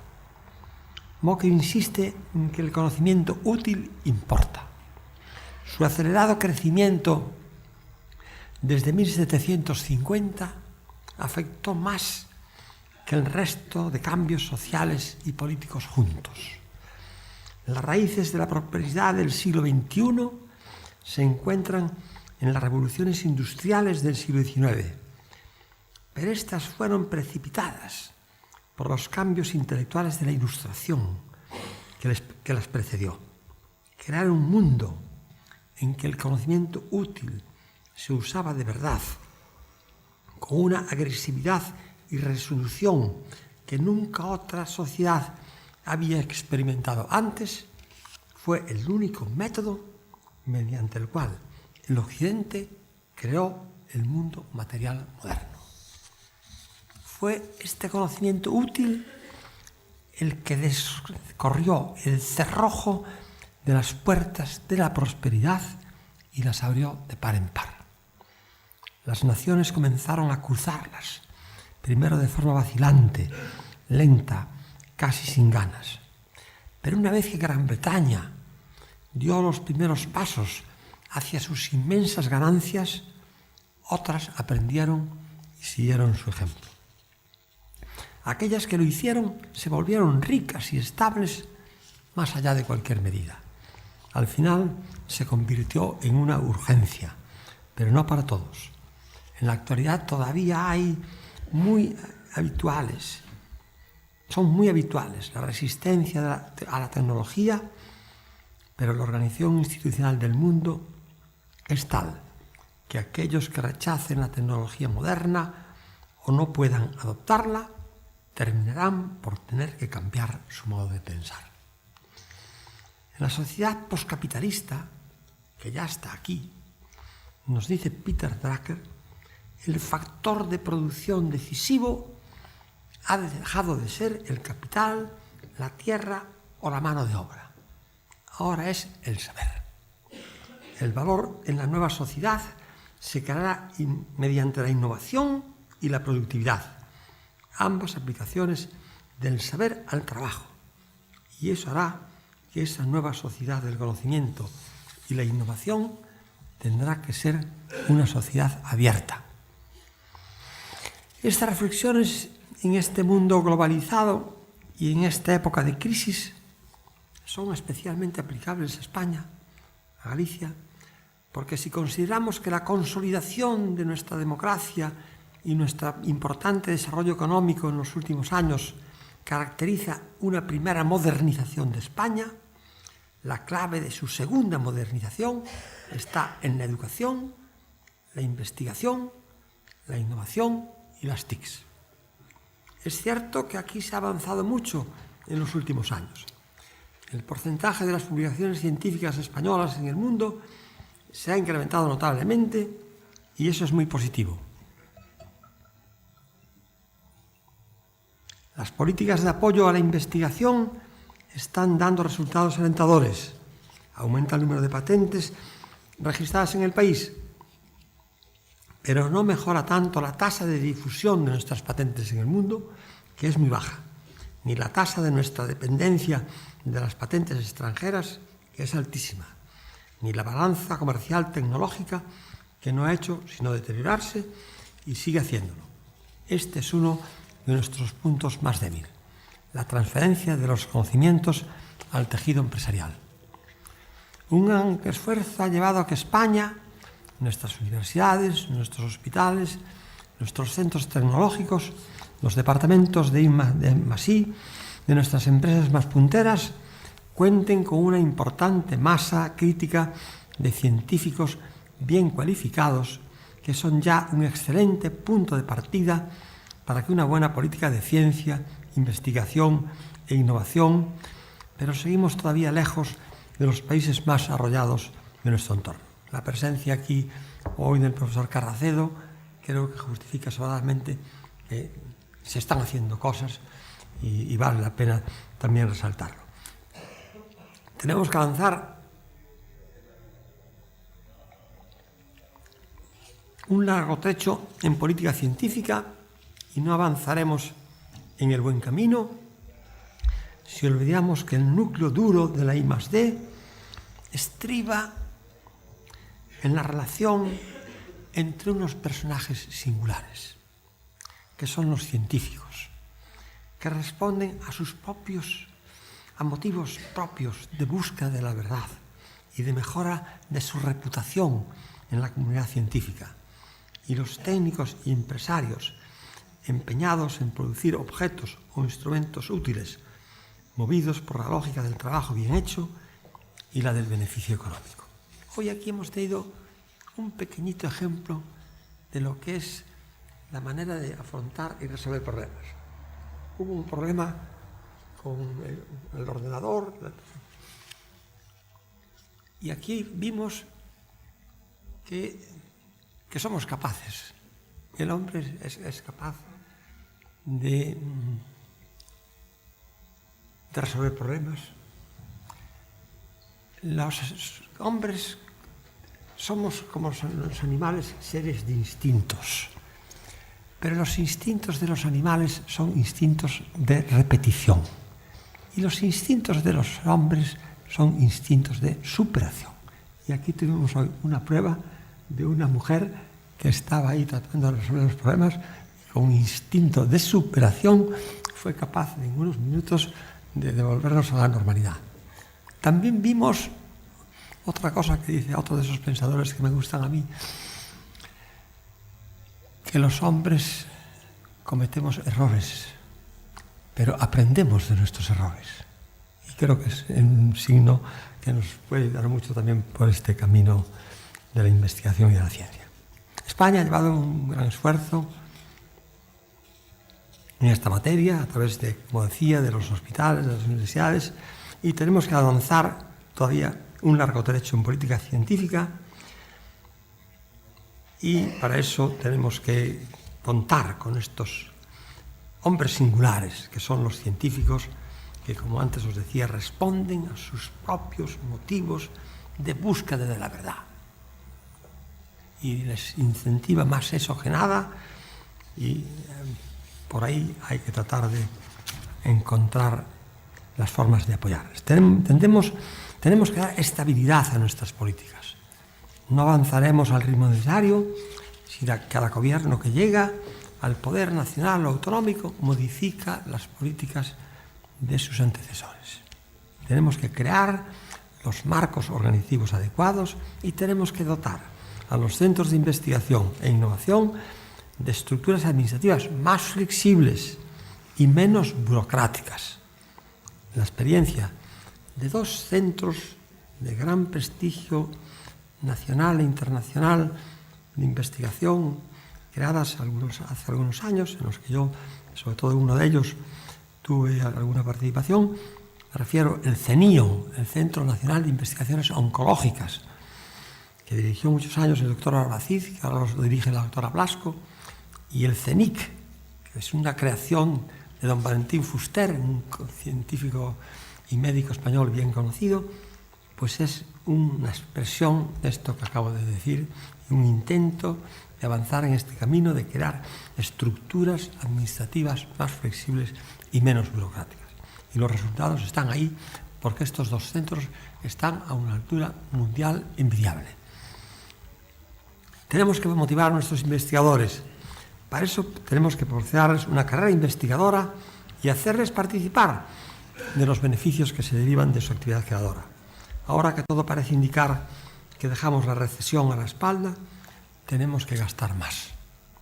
El gasto en I+D+I tiene que subir como mínimo a la media de los países más avanzados de la Unión Europea rápidamente. En términos de porcentajes de PIB, no podemos quedarnos retrasados. El gasto en ciencia básica debe ser fundamentalmente público, pero, por otro lado, un mix de gasto público y privado debe financiar la transferencia de conocimiento, es decir, la financiación de aquellos desarrollos de investigación básica que puedan producir tecnología en un periodo y con unos costes asumibles. Y tendremos que empezar sin demora, porque como nos enseñó a todos el gran ilustrado, bien conocido por estas tierras, que fue Fray Benito Jerónimo Feijó, es más provechoso empezar a caminar con la luz crepuscular que esperar a que salga el sol. Joel Mokyr nos habla también en su libro de la importancia de las instituciones para el progreso económico, y así uno de los principales redescubrimientos de la nueva teoría del crecimiento y de las recientes investigaciones sobre el desarrollo económico es la importancia que tienen, además de la innovación, las instituciones y la política. La tradición de honradez, el trabajo duro, la frugalidad y la educación de los hijos, nos dice Mockir, se transmite de generación en generación y pueden, de hecho, ayudar a mejorar una economía. Pero si la base del conocimiento útil no aumenta, estos laudables esfuerzos acabarán consiguiendo rendimientos decrecientes. Solo un incremento del conocimiento útil puede hacer desaparecer de forma permanente ese límite al aumento de la prosperidad. Pero todo junto. El trabajo duro, la iniciativa, la frugalidad con la innovación, solo traerán consigo el crecimiento si son adecuadamente recompensados, y este tipo de recompensas las determina la estructura institucional y la política. Políticas que fomenten la competencia y allanen los obstáculos, frenos y barreras, incrementarán las rentas de las economías. Las diferencias económicas entre las dos Coreas y las dos Alemanias son un duro recordatorio de lo importantes que son las reglas sociales, según las cuales se participa en el juego económico. En esta tesis insisten también los profesores Acemoglu y Robinson en un libro también muy conocido, ¿Por qué fracasan los países? Ellos se valen del caso de la ciudad de Nogales, dividida en dos por una alambrada que separa México de los Estados Unidos. Y ellos encuentran una explicación sencilla y obvia a las tremendas diferencias que existen entre esas dos mitades de Nogales. La propia frontera que las separa. Los incentivos creados por las distintas instituciones de las dos Nogales y los países en los que están situadas son la razón principal que explica las diferencias en prosperidad económica a ambos lados de la frontera. Termino ya. Y quiero hacerlo también con palabras literales de Joe, con las palabras con que Joe Mockir finaliza su libro. Con todo esto, no se quiere sugerir que el aumento del conocimiento útil nos esté llevando hacia un mundo feliz. Los dones de Atenea son muchos. Le dio al rey Cécrope la rama de olivo, pero también le entregó a la ciudad de Troya el caballo de madera que condujo a la destrucción. La tecnología hace que la gente tenga más poder a la hora de explorar la naturaleza, pero cómo y con qué propósito lo hacen sigue estando por decidir. Si el siglo XX nos ha enseñado algo, es que la capacidad de los humanos para la intolerancia, la estupidez y el egoísmo no ha disminuido a la par que aumentaba su poder tecnológico. Como dijo Freud de forma magistral y quedándose corto, en el futuro de una ilusión, mientras que la humanidad ha realizado continuos avances para controlar la naturaleza y cabe esperar que realice otros mayores, sigue siendo imposible establecer con certeza que un avance similar haya sido realizado en la gestión de los asuntos humanos. Este es, en definitiva, nuestro reto mayor. Nada más y muchas gracias por su atención.